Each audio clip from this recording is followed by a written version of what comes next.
ஒரு ஊரில் ஒரு ராஜா இருந்தார். பெரிய அரண்மனையில் தான் இருக்கிறார். எல்லா வசதியும் இருந்தது. இருந்தாலும் அவர் எல்லாரும் சொல்கிறது எப்படி தெரியுமா? பிச்சைக்கார ராஜா. அப்படி ஒரு பேர் அவருக்கு நிலச்சி போச்சு. ஜனங்களும் சரி, மற்ற தேசங்களில் உள்ளவங்களும் சரி, அவர் அந்த பேர் சொல்லியே குறிப்பிடுறது வழக்கமாக போட்டுது. இது அவருக்கு ரொம்ப கவலையாக போச்சு. என்ன இது, நம்மளை தேடி வர்றவங்களுக்கெல்லாம் நாம் சோறு போடுறோம், நம்ம புகழ்ந்து பாடல் ஏற்றி கொண்டு வர்ற புலவர்களுக்கெல்லாம் அவங்க எப்படி வந்தாலும் ஒருவேளை சோறு போடணுங்கிறது உத்தரவு. இவ்வளவுலாம் செஞ்சும் நம்மளை போய் பிச்சைக்கார ராஜான்னு எல்லாரும் சொல்கிறாங்களே, அது ஏன், எதுக்காக இப்படி சொல்கிறாங்க? இதுதான் ராஜாவுக்கு குழப்பம். சரி, இதை பற்றி நம்ம அமைச்சர்கள்கிட்ட கேட்கலாமா அப்படின்னு யோசனை பண்ணார். இந்த விஷயத்தை போய் அவங்கக்கிட்ட எப்படி கேட்குறதுன்னு அவருக்கு தயக்கமாக இருந்தது. கௌரவ குறைச்சலாக தெரிஞ்சுது அவருக்கு. சரி, சாதாரண குடிமக்கள்கிட்ட இதை பற்றி கேட்கலாமா அப்படின்னு யோசனை பண்ணார். கேட்கலாம், ஆனால் அவங்க யாரும் ராஜா முன்னாடி வந்து நின்று தைரியமாக பேசக்கூடிய அளவுக்கு இல்லை. ராஜாவோட குழப்பம் நாளுக்கு நாள் அதிகமாக போச்சு. கடைசியாக அவர் ஒரு முடிவுக்கு வந்தார். அதாவது இதை பற்றி ஒரு பிச்சைக்காரங்கிட்டே கேட்டு பார்த்துட்டா என்ன. இதுதான் அவர் பண்ண முடிவு. உடனே மாறு வேஷம் போட்டுக்கிட்டு நகர்வலம் போனார். ஒரு பிச்சைக்காரனை கண்டுபிடிச்சார். இதை பாருப்பா, நம்ம ராஜாவை எல்லாரும் பிச்சைக்கார ராஜான்னே சொல்கிறாங்களே, அதுக்கு என்ன காரணமாக இருக்கும் அப்படின்னு கேட்டார். அதுக்கு அவன் சொல்கிறான், இதுக்கான பதிலை இன்னும் ஒரு 30 நாளில் சொல்கிறேன் அப்படின்னா. உடனே இவருக்கு சந்தோஷம். உண்மையை அவங்ககிட்ட சொன்னார். நான் வேறு யாரும் இல்லை, நான் தான் இந்த நாட்டு ராஜா. இப்போ நீ என் கூடவே வந்துடு, அரண்மனையிலேயே தங்கிக்கோ. 30 நாள் கழித்து எனக்கு பதில் சொல்லிவிட்டு அதுக்கப்புறமா நீ போகலாம் அப்படின்னு சொல்லி அழைச்சிட்டு வந்துட்டார். அரண்மனையில் ஒரு மூலையில் அவன் தங்கறதுக்கு இடம் கொடுத்தார். தினம் 2 வேளையும் இவனுக்கு சோறு போடுங்க அப்படின்னு உத்தரவு போட்டார். ராஜா கொடுத்த இடத்துல போய் உக்காந்துக்கிட்டான் அந்த பிச்சைக்காரன். தினமும் அந்த அரண்மனையில் நடக்கிறதையெல்லாம் கவனிச்சிக்கிட்டு வந்தான். வேளைக்கு சாப்பாடு வரும், சாப்பிட்டுக்கிட்டு இருக்கான். இப்படி 30 நாள் முடிஞ்சுது. ராஜா வந்தார். என்ன, என்னோட கேள்விக்கு பதில் என்னன்னு கண்டுபிடிச்சிட்டியான்னார். கண்டுபிடிச்சிட்டேன்னா. என்ன எல்லாரும் பிச்சைக்கார ராஜான்னு சொல்கிறாங்களே, அது நியாயமாக படுதா உனக்குன்னு கேட்டார். நியாயமாக தான் படுது, சந்தேகம் இல்லாமல் நீங்கள் பிச்சைக்கார ராஜா தான். என்ன தான் நீங்கள் வசதியோடவும் படைபலத்தோடவும் இருந்தால் கூட நீங்கள் எங்கள் வர்க்கத்தை சேர்ந்த ஆசாமி தான் அப்படின்னு அடித்து சொல்லிவிட்டான் அந்த ஆள். ஏனால் அப்படி சொல்கிறேன்னு கேட்டார் இவர். அரசே, ஒரு உண்மையை கண்டுபிடிச்சி சொல்கிறதா நான் உங்ககிட்ட சொன்னேன். நீங்கள் ராஜ பரம்பரைன்னா உடனே உங்கள் கழுத்தில் கிடக்கிற முத்து மாலையை கழட்டி பரிசாக கொடுத்துருப்பீங்க, பொன்னையும் மணியையும் கொடுத்துருப்பீங்க. ஆனால் நீங்கள் அப்படி செய்யலை. என்னை ஒரு மூலையில் உட்கார வச்சு 2 வேளை சோறு போட சொன்னீங்க. உங்களை தேடி யார் வந்தாலும், யார் வந்து பாராட்டி பேசினாலும் அல்லது பிரச்சனைகளை சொன்னாலும் நீங்கள் செய்கிற ஒரே காரியம் சோறு போடுறது தான். பிச்சைக்காரனுக்கு சோறு மட்டும்தான் உலகம். உங்கள் விஷயத்திலையும் நீங்கள் அப்படி தான் நினைக்கிறதாக தெரியுது. நல்லா கவனிங்க. எந்த ஒரு பிரச்சனைக்கும் சோறு தான் முடிவுன்னு நினைக்கிறீங்க பாருங்கள். நீங்கள் சந்தேகமில்லாத எங்களை சேர்ந்த ஆள் தான் அப்படின்னு விட்டான் அந்த பிச்சைக்காரன். அதுக்கப்புறம் தான் அந்த ராஜா தன்னுடைய தவறுகளையெல்லாம் திருத்திக்கிட்டாராம். பசின்னு வர்றவங்களுக்கு சோறு தான் போடணும், அது தப்பு இல்லை. பாராட்ட வர்றவங்களுக்கெல்லாம் சோத்தையே போட்டு அனுப்புனா இப்படி தான் பேர் வரும். எனக்கு தெரிஞ்ச ஒருத்தர் தினமும் யாராவது ஒருத்தரை தன் வீட்டுக்கு அழைச்சிட்டு போவார், சாப்பாடு போட்டு அனுப்புவார். முன்னறிவிப்பு இல்லாமல் திடீர்னு ஒரு விருந்தாளியோட வீட்டில் போய் இவர் நிற்கிறது வழக்கம். அந்த அம்மாவும் இவருக்காக தயார் பண்ணி வச்சுருந்ததை இவர் அழைச்சிட்டு வந்திருக்கிற விருந்தாளிக்கு போட்டுருவாங்க. விருந்தாளி சாப்பிட்டுட்டு போனதுக்கப்புறம் இவர் மனைவிகிட்ட உனக்கு சிரமம் வேணாம் அப்படின்னு சொல்லிவிட்டு பக்கத்தில் உள்ள ஒரு ஹோட்டலுக்கு போய் காசு கொடுத்து சாப்பிட்டுட்டு வந்துடுவார். பல நாள் இப்படி நடக்கும். ஒரு நாள் அவரை தனியாக கூப்பிட்டுக்கிட்டு போய் ஏன் இப்படி பண்ணுறீங்கன்னு கேட்டோம். அதுக்கு அவர் சொல்கிறாரு, எங்கள் வீட்டு சாப்பாட்டிலேருந்து தப்பிக்கிறதுக்கு எனக்கு வேறு வழி எதுவும் தெரியல சார், அதனால தான் இப்படி பண்ணிகிட்ருக்கிறேன் அப்படின்னார் ரொம்ப பரிதாபமாக. எது ரொம்பவும் கஷ்டமான காரியம் அப்படின்னு கேட்டார் ஒருத்தர். ஒருத்தருக்கு ஒருத்தர் சண்டை போடாமல் இருக்கிறது தான் ரொம்ப கஷ்டமான காரியம் அப்படின்னு தோணுது.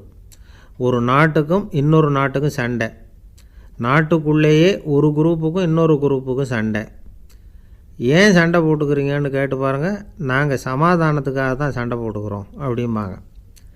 வாழறதுக்காக பிறந்த மனுஷன் லட்சியத்துக்காக உயிரை விட தயார் அப்படின்னு சொல்லிகிட்டு இருப்பான். அப்படி உயிரை விடுறவங்கள நாமளும் பாராட்டுவோம்.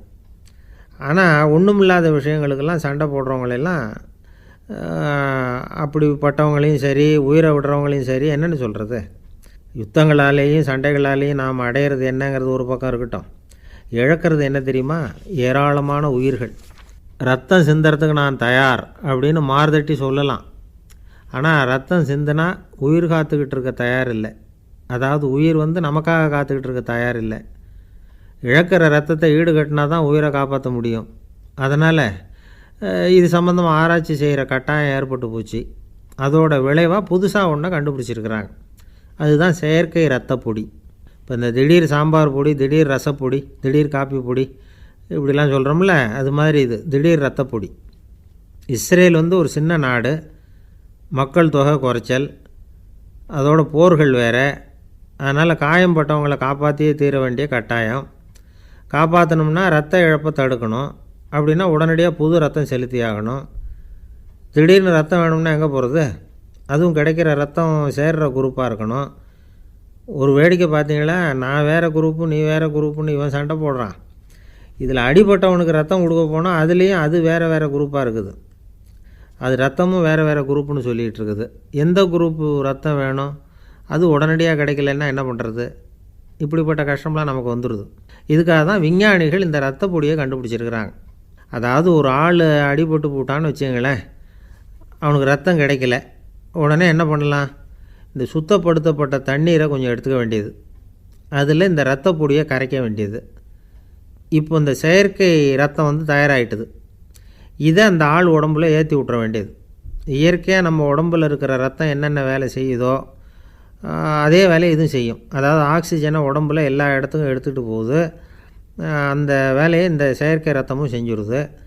ஆனால் ஒரு விஷயம், இந்த செயற்கை ரத்தம் ஒரு அவசரத்துக்கு தான் உபயோகப்படுத்தலாம், ஒரு முதல் உதவி மாதிரி. அதை அப்படியே நிரந்தரமாக விட்டுற முடியாது. பின்னாடி தேவையான குரூப்பு உண்மையான ரத்தம் கிடைச்ச உடனே அதை செலுத்திக்கணும். உண்மையான ரத்தத்தை 20லேருந்து 40 நாள் வரைக்கும் தான் பாதுகாக்க முடியும். அதுவும் குளிர்பதன பெட்டியில். அதுக்குள்ளே உபயோகப்படுத்தலைன்னா அது வீணாக போயிடும். இந்த ரத்த பொடி அப்படி இல்லை, எவ்வளோ நாள் வேணும்னாலும் அப்படியே வச்சுருக்கலாம். குளிர்பதன பெட்டியும் தேவையில்லை. ஆனால் ஒன்று, இது தண்ணியில் கலந்து செயற்கை ரத்தமாக ஆக்கிவிட்டா அதோட வலு 72 மணி நேரம் தான். அதாவது 3 நாள். அதுக்குள்ளே அந்த ஆசாமியை எங்கேயாவது ஆஸ்பத்திரிக்கு தூக்கிட்டு போய் உண்மையான ரத்தத்தை கொடுத்துடணும். சண்டையில் அடிபடுறவங்க, சாலை விபத்தில் அடிபடுறவங்க, இவங்களுக்கெல்லாம் அவசரத்துக்கு கை கொடுத்து உதவுறது இந்த செயற்கை ரத்த பொடி. அதுக்கப்புறம் நாம் கொடுக்குற ரத்தம் தான் அவங்கள காப்பாற்றணும். இன்றைக்கி ரத்தத்தை தானமாக கொடுக்க தயாராக இருக்கிற நல்ல உள்ளங்கள் ஏராளம். எவ்வளவு ஆக்சிடெண்ட்டு, ஆப்ரேஷன், இதில் சம்மந்தப்பட்டவங்களை காப்பாற்றுறது நாம் தானமாக கொடுக்குற ரத்தம் தானே. ஒரு ஆக்சிடெண்ட்டு, ஒரு ஸ்கூட்டர் ஒரு ஆள் மேலே மோதி விட்டுது. பார்த்து வரக்கூடாதா அப்படின்னா அந்த ஆள், நீ தான் பார்த்து நடக்கணும், ஏன்னா 20 வருஷமாக நான் அந்த ஸ்கூட்டரை ஓட்டிகிட்டு இருக்கிறேன் அப்படின்னானா இவன். இதுக்கு அவன் சொன்னானா, நீ தான் பார்த்து ஓட்டணும், ஏன்னா 40 வருஷமாக நான் இப்படி நடந்துக்கிட்டு இருக்கிறேன் அப்படின்னானா. ஒரு பெரிய பியானோ கலைஞர் வியன்னாவில் இருந்தார். ரொம்ப புகழ்பெற்ற இசை கலைஞர் அவர். இங்கிலாந்து மகாராணி விக்டோரியா அவருடைய சங்கீதத்தை கேட்கணும்னு ஆசைப்பட்டாங்க. அவரை அரண்மனைக்கு கூப்பிட்டாங்களாம். பியானோ வாசிக்க சொல்லி கேட்டாங்களாம். இவரும் ரொம்ப பிரமாதமாக வாய்ச்சி காட்டியிருக்கார். உடனே பாராட்டி பரிசுகள்லாம் கொடுத்து அனுப்புனாங்களாம். அந்த இசையை கேட்குறதுல அரசிக்கு ரொம்பவும் ஆர்வம் உண்டு. அதனால் அதுக்கப்புறமும் அந்த கலைஞர் அடிக்கடி அரண்மனைக்கு வர வேண்டிய அவசியம் ஏற்பட்டது. ஏன்னா அரசி கூப்பிட ஆரம்பித்தாங்க. இவர் போகணும், அங்கே இசை நிகழ்ச்சி நடத்தணும். இவர் அங்கே பாடி வாசிக்கிறது உண்டு. ஒரு தடவை மகாராணி அவரை பார்த்து, உங்கள் நாட்டு தேசிய கீதம் பாடுங்களேன் அப்படின்னு கேட்டாங்களாம். உடனே அவர் தன்னுடைய நாடான ஆஸ்திரியாவின் தேசிய கீதத்தை பாடியிருக்கிறார். அவர் பாட ஆரம்பித்த உடனே மகாராணி எழுந்திரிச்சு நின்னாங்களாம். அதுக்கு மரியாதை செலுத்துகிற நோக்கத்தோடு பாட்டு முடிகிற வரைக்கும் அப்படியே நின்றுக்கிட்டு இருந்தாங்களாம். இதுதான் அந்த அரசியினுடைய பெருந்தன்மை. அதாவது நாட்டுப்பற்றுங்கிறது அந்த அளவுக்கு அப்படி இருக்கணும். இப்படி ஒரு அரசியே நம்ம நாட்டு தேசிய கீதத்துக்கு எழுந்திரிச்சு நின்று மரியாதை செலுத்துகிறாங்க அப்படிங்கிறத புரிஞ்சிக்கும் பொழுது அந்த முதிய கலைஞரின் மகிழ்ச்சிக்கு அளவே இல்லையாம். அதுக்கப்புறம் அந்த பியானோ கலைஞர் ஒரு நாள் தன்னுடைய நண்பர் ஒருத்தர்கிட்ட பேசிக்கிட்டு இருந்தாராம். அப்போ சொன்னாராம், மகாராணியார் எனக்கு எவ்வளவோ பரிசுகள்லாம் கொடுத்துருக்குறாங்க. ஒரு தடவை எனக்கு வைரக்கல் பதித்த அணி ஒன்றை கூட பரிசாக கொடுத்தாங்க. ஆனால் அதை விட உயர்ந்த விலை மதிக்க முடியாத அணி என்ன தெரியுமா? நான் என்னுடைய நாட்டு தேசிய கீதத்தை நான் பாடுறப்போ அவங்க எழுந்திரிச்சு நின்று மரியாதை செலுத்தினாங்களே, அதுதான் எனக்கு கிடைச்ச மிகப்பெரிய பரிசு அப்படின்னாராம். எனக்கு தெரிஞ்ச சங்கீத வித்வான் ஒருத்தர் இருக்கார். சமீபத்தில் ஒரு நாள் அவரை பார்த்தேன். எப்படி போயிட்டுருக்கு உங்கள் தொழில் அப்படின்னு கேட்டேன். ரொம்பவும் வித்தியாசமாக போயிட்டுருக்குங்க அப்படின்னார். என்ன சொல்கிறீங்க அப்படின்னேன். முன்னாடியெல்லாம் நான் பாடினா எதிரில் இருக்கிறவங்க தான் எழுந்திரிச்சு போயிட்டு இருந்தாங்க. இப்போ எப்படின்னா நான் பாட ஆரம்பிச்சுட்டா உடனே பக்கவாத்தியக்காரனே எழுந்திரிச்சு போயிடுறான் அப்படின்னார் ரொம்ப வேதனையோட. ஒரு ஜென் துறவி, அவருக்கு ரொம்ப வயசாகிட்டுது, கடைசி காலம். நண்பர்களெல்லாம் கூப்பிட்டார். நண்பர்களே, நான் வித்தியாசமான முறையில் சாகணும்னு ஆசைப்பட்றேன், அதுக்கு ஏதாவது யோசனை சொல்லுங்களேன் அப்படின்னு கேட்டாராம். நண்பர்கள் சிரித்தாங்க. என்ன பேச்சு பேசுகிறீங்க, சாவறதுங்கிறது என்ன விளையாட்டு கத்தனமான காரியமா அப்படின்னு கேட்டிருக்காங்க. அந்த துறவி கொஞ்ச நேரம் யோசனை பண்ணார். அப்புறம் கேட்டாராம், இது வரைக்கும் யாராவது நடந்துக்கிட்டே இறந்துருக்குறாங்களா அப்படின்னாராம். எல்லாரும் இல்லைன்னாங்களாம். ஒருத்தர் மட்டும் சொல்லியிருக்கார், அப்படியும் ஒருத்தர் இறந்துருக்கிறதாக ஒரு கதையில் படிச்சிருக்கிறேன், ஒரு ஞானியால் தான் அப்படியெல்லாம் செய்ய முடியும் அப்படின்னு அவர் சொன்னாராம். சரி, அப்படின்னா அந்த முறை நமக்கு வேணாம், நின்றுக்கிட்டே யாராவது உயிரை விட்டுருக்காங்களா அப்படின்னு விசாரித்தாராம். அப்படியும் ஒருத்தர் இறந்துருக்கிறார் அப்படின்னாங்களாம். மறுபடியும் அந்த துறவி யோசனை பண்ணியிருக்கிறார். ஏதாவது வித்தியாசமான முறையில் நாம் போகணும் அப்படிங்கிறது அவருடைய விருப்பம். மனிதன் எப்படி வாழ்கிறானோ அப்படி இறப்பது தான் நல்லது. சரி, யாராவது தலைகீழாக யோகம் செய்யும் நிலையில் இறந்துருக்கிறாங்களா அப்படின்னு விசாரித்தாராம். நண்பர்கள் சிரித்தாங்க. தலைகீழாக நின்னபடி இறந்ததாக நாங்கள் கேள்விப்பட்டதே இல்லை, அது முடியாத காரியம் அப்படின்ட்டுருக்காங்க. இப்போ அந்த துறவிக்கு திடீர்னு உற்சாகம் வந்துட்டுது. உடனே எழுந்திரிச்சார், தலைகீழாக நின்னார், அப்படியே உயிரை விட்டுட்டார். அவ்வளோதான். அந்த மடாலயத்தில் ஒரே குழப்பம், எப்படி அவரை கீழே இறக்கி படுக்க வைக்கிறது அப்படின்னு புரியல. இப்படி உயிர் விடுறதை பற்றி அவங்க இது வரைக்கும் கேள்விப்பட்டதும் இல்லை. உண்மையிலேயே இவர் இறந்து தான் போனாராங்கிறதும் தெரியல. சோதித்து பார்த்தாங்க. இதய துடிப்பு, நாடி துடிப்பு எல்லாம் நின்று போயிருந்தது. இவர் எப்பவும் இப்படி தான், என்ன பண்ணுறது இப்போது அப்படின்னு சொல்லி எல்லோரும் குழம்பிக்கிட்டு இருக்கிற சமயத்தில் ஒரு பெரிய ஒரு யோசனை சொன்னார். இந்த துறவியோட மூத்த சகோதரி பக்கத்து மடாலயத்தில் இருக்கிறாங்க, அவங்கள இங்கே அழைச்சிட்டு வந்தால் ஏதாவது வழி கிடைக்கும் அப்படின்னார். அந்த அம்மாவுக்கு 90 வயசு. அழைச்சிட்டு வந்தாங்க. ஒரு குச்சியை ஊன்றிக்கிட்டு அப்படியே மெதுவாக நடந்து வந்தாங்க. தம்பி, தலைகீழாக நின்று உயிர் விட்டு இறக்கிறத பார்த்தாங்க. தம்பின்னு கூப்பிட்டு பார்த்தாங்க, ஒன்றும் காணோம். உடனே என்ன பண்ணாங்க, தன்னுடைய கைத்தடியால் தம்பியோட உடலை ஒரு தட்டு தட்டினாங்க. ஏப்பா, சாகிறப்பவும் உன்னுடைய குறும்புத்தனத்தை விடலையா, இப்படியாடா சாகிறது, ஒழுங்காக செத்து தொலை அப்படின்னாங்களாம். அவ்வளவுதான். உடனே அந்த துறவி திரும்பி நேராக நின்னார். அக்கா, கோவப்படாத, நான் ஒழுங்காக சாகிறேன், எப்படி செத்தா என்ன, எல்லாம் எனக்கு ஒன்று தான் அப்படின்னு சொல்லிவிட்டு அப்படியே தரையில் படுத்து உயிரை விட்டாராம். அதுக்கப்புறம் அந்த அம்மா கோலை கையில் எடுத்துக்கிட்டு அப்படியே திரும்பி கூட பார்க்காம அவங்க பாட்டுக்கு போயிட்டாங்களாம். மரணத்தை ஒரு விளையாட்டாக ஆக்கிய அந்த துறவிக்கு வாழ்க்கையே ஒரு விளையாட்டாக தான் இருந்திருக்குது. எந்த நோக்கமும் இல்லாமல் செயல்படுறதுன்னா என்னங்கிறதும் அவருக்கு தெரிஞ்சிருக்குது. பயனை எதிர்பார்க்காமல் பணி செய்து வாழ்ந்து மறைந்த மகான் அவர். தம்முடைய தொழிலை விளையாட்டு போல் செய்ய தெரிஞ்சவருக்கு வாழ்க்கையே ஒரு விளையாட்டாக மாறிடும்.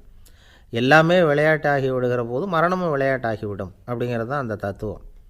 ஆனால் அதுக்கு முன்னாடி உங்களுக்குள்ளே இருக்கிற உண்மையான நடிகனை நீங்கள் அடையாளம் கண்டுபிடிக்கணும். நீங்கள் நடிக்க வேண்டியதே இல்லை, நீங்கள் ஏற்கனவே நடிச்சுக்கிட்டு தான் இருக்கிறீங்க. நீங்கள் இந்த உண்மையை தெரிஞ்சுக்கணும், அவ்வளவுதான். இதுதான் ஞானிகளுடைய கருத்து. நீங்கள் தெருவில் நடந்து போயிட்டுருக்கிறீங்க, எதிரில் வர்றவர் உங்களை பார்த்து எப்படி இருக்கிறீங்கன்னு கேட்குறார். நல்லா இருக்கிறேங்கிறீங்க. உண்மையிலேயே நாம் நல்லா இருக்க மாட்டோம், ஏதாவது உடம்புல கோளாறு இருக்கும். ஆனால் அப்படி சொல்லுவோம், நல்லா இருக்கிறேன் அப்படின்னு. அது நடிப்பு தானே. உங்களை சந்தித்ததில் ரொம்ப மகிழ்ச்சி அப்படின்னு சொல்கிறோம். உடனே கொஞ்சம் நிதானமாக யோசித்து பாருங்கள், உண்மையிலேயே உங்கள் மனசு மகிழ்ச்சி அடைஞ்சுட்டுதா? அது நடிப்பு தானே. வாழ்க்கையை சரியாக புரிஞ்சுக்கிட்டால் எல்லாமே நடிப்புங்கிறது புரியும். கல்யாண பத்திரிக்கை அனுப்பியிருந்தேனே, ஏன்டா வரலன்னு கேட்டான் ஒருத்தன். வந்திருந்தேனே அப்படின்னானா இவன். டேய், ஏன்டா போய் சொல்கிற, நான் பத்திரிக்கையே உனக்கு அனுப்பலையே அப்படின்ட்டுருக்கான் அவன். அதுக்கு இவன் சொன்னானா, பத்திரிக்கை அனுப்புனேன்னு நீ போய் சொல்கிறப்போ கல்யாணத்துக்கு வந்தேன்னு நான் போய் சொல்லக்கூடாதா அப்படின்னானா. அளவுக்கு மிஞ்சினால் அமிர்தமும் நஞ்சு அப்படின்னு சொல்லுவாங்க. அது உண்மைதான். ஒருத்தருக்கு அளவுக்கு மீறிய புகழ் வந்துட்டுதுன்னு வச்சுங்க, அது கூட ஆபத்தாக போயிடுறது உண்டு. பழங்காலத்துல எல்லாம் கிரேக்க தேசத்தில் ஒரு பழக்கம் உண்டாம். அதாவது யாராவது ஒருத்தரை நாடு கடத்தணும்னா அதுக்கு ஒரு வழி உண்டு. அதாவது ஒருத்தரை நாடு கடத்தணும்னு மக்கள் விரும்புகிறாங்கன்னு வச்சுங்களேன், அவர் பேரை ஒரு மண்பாண்ட ஓட்டுச்சில்லில் எழுதி அதை ஒரு குறிப்பிட்ட பொது இடத்துல போட்டுற வேண்டியது, அவ்வளவுதான். இது மாதிரி பல பேர் போட்டுக்கிட்டே இருப்பாங்க, எல்லாம் அப்படியே குவிஞ்சு போயிடும். அந்த ஓட்டாஞ்சில்லு குவியலில் யாருடைய பேர் அதிகமாக இருக்குதோ அந்த நபரை ஒரு 10 ஆண்டுகள் நாடு கடத்தி விடுவாங்க. இது அந்த ஊர் வழக்கமாக. ஒரு நாள் அந்த குவியலுக்கு பக்கத்தில் ஒரு ஆள் நின்றுக்கிட்டு இருக்கிறான். அவன் கையில் ஒரு ஓட்டாஞ்சில்லு வச்சுருக்கிறான். அதில் யாரோட பேரையோ எழுதணும், எழுதி அந்த இடத்துல போடணுங்கிறது அவன் ஆசை. ஆனால் அவன் படிக்காதவன், அதனால் எழுத தெரியல. யாராவது அந்த வழியாக வர்றாங்களான்னு பார்த்துக்கிட்டே நின்றுக்கிட்டு இருந்தான். ஒரு பெரியவர் வந்துக்கிட்டு இருந்தார். அவர்கிட்ட ஓடினான். கையில் இருந்த மண்பாண்ட சில்லை கொடுத்தான். ஐயா, இதில் ஒரு பேர் எழுதி கொடுங்களேன்னா. அந்த பெரியவர் அதை வாங்கி கையில் வச்சுக்கிட்டு, என்ன பேர் எழுதணும் சொல்லு அப்படின்னா. இவன் சொன்னான், அரிஸ்டைடிஸ் அப்படின்னு எழுதுங்க அப்படின்னா. இதை கேட்டதும் அந்த பெரியவருக்கு அதிர்ச்சி. ஏன்னா அவர் தான் அரிஸ்டைடிஸ், தத்துவ மேதை அரிஸ்டைடிஸ் அவர். இருந்தாலும் நான் தான் அதுங்கிறத காட்டிக்காமல் அந்த ஆளுகிட்ட கேட்டார். அது சரிப்பா, அரிஸ்டைடிஸுங்கிற பேரை எழுத சொல்கிற, அவர் உனக்கு என்ன கெடுதல் பண்ணார்? அவர் பேரை இதில் எழுத சொல்கிறியே அப்படின்னு கேட்டிருக்கார். அதுக்கு இவன் சொன்னானா, அவர் எனக்கு எந்த கெடுதலும் பண்ணலை, அவரை நான் பார்த்தது கூட இல்லை அப்படின்ட்டுருக்கான். அப்புறம் எதுக்காக அவரை நாடு கடத்தணும்னு நீ ஆசைப்படுற அப்படின்னு கேட்டிருக்கார். இப்போ அந்த ஆள் சொல்கிறான், அரிஸ்டைடஸை பற்றி எல்லாரும் பேசுகிறாங்க, அவர் ரொம்ப நல்லவர், அவர் ஒரு பெரிய அறிவாளிங்கிறாங்க, அவர் ஒரு பெரிய வள்ளல், பேரறிஞர், இப்படி எல்லாரும் சொல்கிறத கேட்டு கேட்டு எனக்கு ரொம்ப அலுத்து போயிட்டுது, அதனால தான் வெறுப்பாயிட்டேன் அப்படின்னு நானும். இதிலேருந்து என்ன தெரியுது? நாம் நல்லவனாக இருக்கிறதுல ஒன்றும் இடைஞ்சல் இல்லை. ஆனால் நம்மளை நல்லவன் நல்லவன் எல்லாரும் சொல்ல ஆரம்பிச்சிட்டாங்கன்னு வச்சுக்கோங்க, அப்போ இடைஞ்சல் ஆரம்பம்னு அர்த்தம். எதுவுமே அளவுக்கு மிஞ்சி போகாமல் பார்த்துக்க வேண்டியது ரொம்ப அவசியம். அளவுக்கு அதிகமாக ஆசைப்படாதவங்களில் ஆப்ரஹாம் லிங்கனும் ஒருத்தரான். அவர் ஒரு தடவை தன்னுடைய நண்பர்கள்கிட்ட பேசிக்கிட்டு இருந்தாராம். ஒருத்தர் கேட்டிருக்கார், ஒரு மனுஷனுக்கு கால்கள் எவ்வளோ உயரம் இருக்கணும் அப்படின்னு கேட்டாராம். இதுக்கு ஆப்ரஹாம் லிங்கன் சொன்னாராம், அது என்ன, இடுப்புலேருந்து தரையை தொடுற அளவுக்கு உயரம் இருந்தால் போதும் அப்படின்னாராம். ஒரே ஒரு ஊரில் ஒரு ராஜா இருந்தார். அவர் பேரில் மக்களுக்கு ரொம்ப மரியாதை. அவ்வளவு நல்லா ஆட்சி புரிஞ்சிக்கிட்டு வந்தார். அவருக்கு வயசாகிட்டுது. அதனால் ஒரு நாள் அமைச்சரை கூப்பிட்டார். இதை பாருங்கள், எனக்கு வயசாகிட்டுது, அதனால் இந்த அரச பொறுப்பையெல்லாம் நீங்கள் ஏற்றுக்குங்க அப்படின்னார். அதுக்கப்புறம் ராணியை கூப்பிட்டார். வா, நாம் இனிமேல் இங்கே இருக்க வேணாம், காட்டுக்கு போய் தவம் பண்ணலாம் அப்படின்னு கூப்பிட்டார். இந்த செய்தி மக்களுக்கு அறிவிக்கப்பட்டது. மக்கள் உடனே கூட்டம் கூட்டமாக அரண்மனைக்கு வர ஆரம்பிச்சிட்டாங்க. மன்னரை போய் பார்க்குறாங்க. அரசே, தாங்கள் எங்களுக்கு தந்தை மாதிரி, நீங்கள் காட்டுக்கு போயிட்டால் நாங்கள்லாம் இங்கே எப்படி இருக்க முடியும்? எங்களுக்கெல்லாம் எந்த துன்பமும் இல்லாமல் பார்த்துக்கிட்டு வர்றீங்க. இது மாதிரியான ஒரு அரசாட்சி இல்லைன்னா மக்கள் வாழ்ந்து என்ன பயன் அப்படின்னாங்க. இருந்தாலும் என்ன பண்ணுறது, வயசாயிட்ட காரணத்தினால இந்த முடிவுக்கு வர வேண்டியிருக்குது அப்படின்னாராம் ராஜா. அப்படின்னா நீங்கள் காட்டுக்கு போக வேணாம், நாங்கள் போகிறோம். நாங்கள் அங்கே போய் தவம் பண்ணுறோம், வழிபாடு பண்ணுறோம், கடவுள் வருவார், அவர்கிட்ட வரம் வாங்கிட்டு வந்துடுறோம் அப்படின்னாங்களாம். அப்படி சொல்லிவிட்டு உடனே எல்லோரும் காட்டுக்கு போனாங்க. நாட்டு மக்கள் எல்லாரும் ஒட்டு மொத்தமாக காட்டில் உட்காந்துக்கிட்டு தவம் பண்ணுறதை பார்த்தார் கடவுள். உடனே புறப்பட்டு வந்தார். எல்லோரும் இப்படி உட்காந்துருக்குறீங்களே, என்ன வேணும் உங்களுக்கு அப்படின்னு கேட்டார். உடனே மக்கள் எல்லாரும் ஒரு குரலில் சொன்னாங்க, சுவாமி, எங்கள் மன்னன் ரொம்ப நாளைக்கு நல்லபடியாக இருக்கணும், அவர் மகிழ்ச்சியாகவும் உடல் நலத்தோடும் இருந்தால் தான் நாங்கள் அமைதியாக வாழ முடியும் அப்படின்னாங்க. சரி, அதுக்கு என்ன செய்யணும் அப்படின்னார் ஆண்டவன். எங்கள் மன்னருக்கு இன்னும் ஒரு 100 வருஷம் ஆயுளை கொடுங்க அப்படின்னாங்க. அவ்வளவு தானே, சரி அப்படியே ஆகட்டும் அப்படின்னு சொல்லிவிட்டு ஆண்டவன் போயிட்டார். மக்கள் மகிழ்ச்சியோடு திரும்பி வந்தாங்க. மன்னா, கடவுள் வரம் கொடுத்துட்டார், நீங்கள் 100 வருஷம் வாழ போகிறீங்க அப்படின்னாங்க. இதை கேட்டதும் ராணி ராஜாவை வணங்கி, நான் தவம் செய்ய போகிறேன் அப்படின்னு புறப்பட்டாங்க. உடனே மக்கள் என்ன நினச்சாங்க தெரியுமா? ஐயோ, நாம் ராஜாவுக்கு மட்டும்தானே நீண்ட ஆயுள் வேணும்னு வரம் வாங்கினோம், ராணிக்கு வாங்கலையே, அதுதான் கோபத்தில் புறப்பட்டாங்க போல இருக்குது அப்படின்னு நினச்சி வருத்தப்பட்டாங்க. ஆனால் ராணி நினச்சது அது இல்லை. ராணி போய் தவம் பண்ணாங்க, கடவுள் காட்சி கொடுத்தார். இவங்க கேட்குறாங்க, சுவாமி, ராஜாவுக்கு மட்டும் 100 வருஷம் ஆயுள்னு வரம் கொடுத்துட்டீங்க, அப்படின்னா குடிமக்களும் 100 வருஷம் இருக்கணும். இப்படிப்பட்ட குடிமக்கள் இல்லைன்னா அப்படிப்பட்ட அரசன் இருந்து என்ன பிரயோஜனம் அப்படின்னாங்களாம். ஆண்டவன் பார்த்தார், சரி அவங்களும் 100 வருஷம் வாழ்வாங்க, அது மட்டும் இல்லை நீயும் 100 ஆண்டு காலம் வாழ வரமளிக்கிறேன் அப்படின்னு சொல்லிவிட்டு மறைஞ்சிட்டார். இதில் ஆண்டவன் வர்றதும் மறையிறதும் முக்கியம் இல்லை. இதில் கவனிக்க வேண்டியது ஆள்கிறவனின் விசால மனம், குடிமக்களின் விசால மனம், ஆள்கிறவன் மனைவியினுடைய விசால மனம். இப்படி ஒரு நாடு இருந்துட்டுதுன்னா எப்படி இருக்கும் வாழ்க்கையை நினச்சி பாருங்கள். அதனால தான் பெரியவங்கள்லாம் சொல்கிறாங்க, இதய வாசல் திறந்தே இருக்கணும், இதயத்தின் கதவுகளை மூடாதீங்க அப்படின்னு சொல்லுவாங்க. என்கிட்ட ஒருத்தர் சொன்னார், என்னுடைய இதய வாசல் எப்போவும் திறந்தே தான் இருக்குதுன்னார். எதனால் அப்படி சொல்கிறீங்க அப்படின்னு கேட்டோம். டாக்டரே சொல்லிவிட்டார், என்னுடைய இதயத்தில் ஒரு ஓட்டை இருக்குது அப்படின்னு, வால்வு சரியில்லையா அப்படிங்கிறார். காசி மாநகரத்தை பிரம்மதத்தன் அப்படிங்கிற ராஜா ஆட்சி பண்ணிட்டு வந்தார். அவர் ஒவ்வொரு வருஷமும் ஒரு திருவிழா நடத்துறது வழக்கம். எல்லா தேசத்திலிருந்தும் எல்லா வகையான ஜனங்களும் அதில் வந்து கலந்துக்குவாங்க.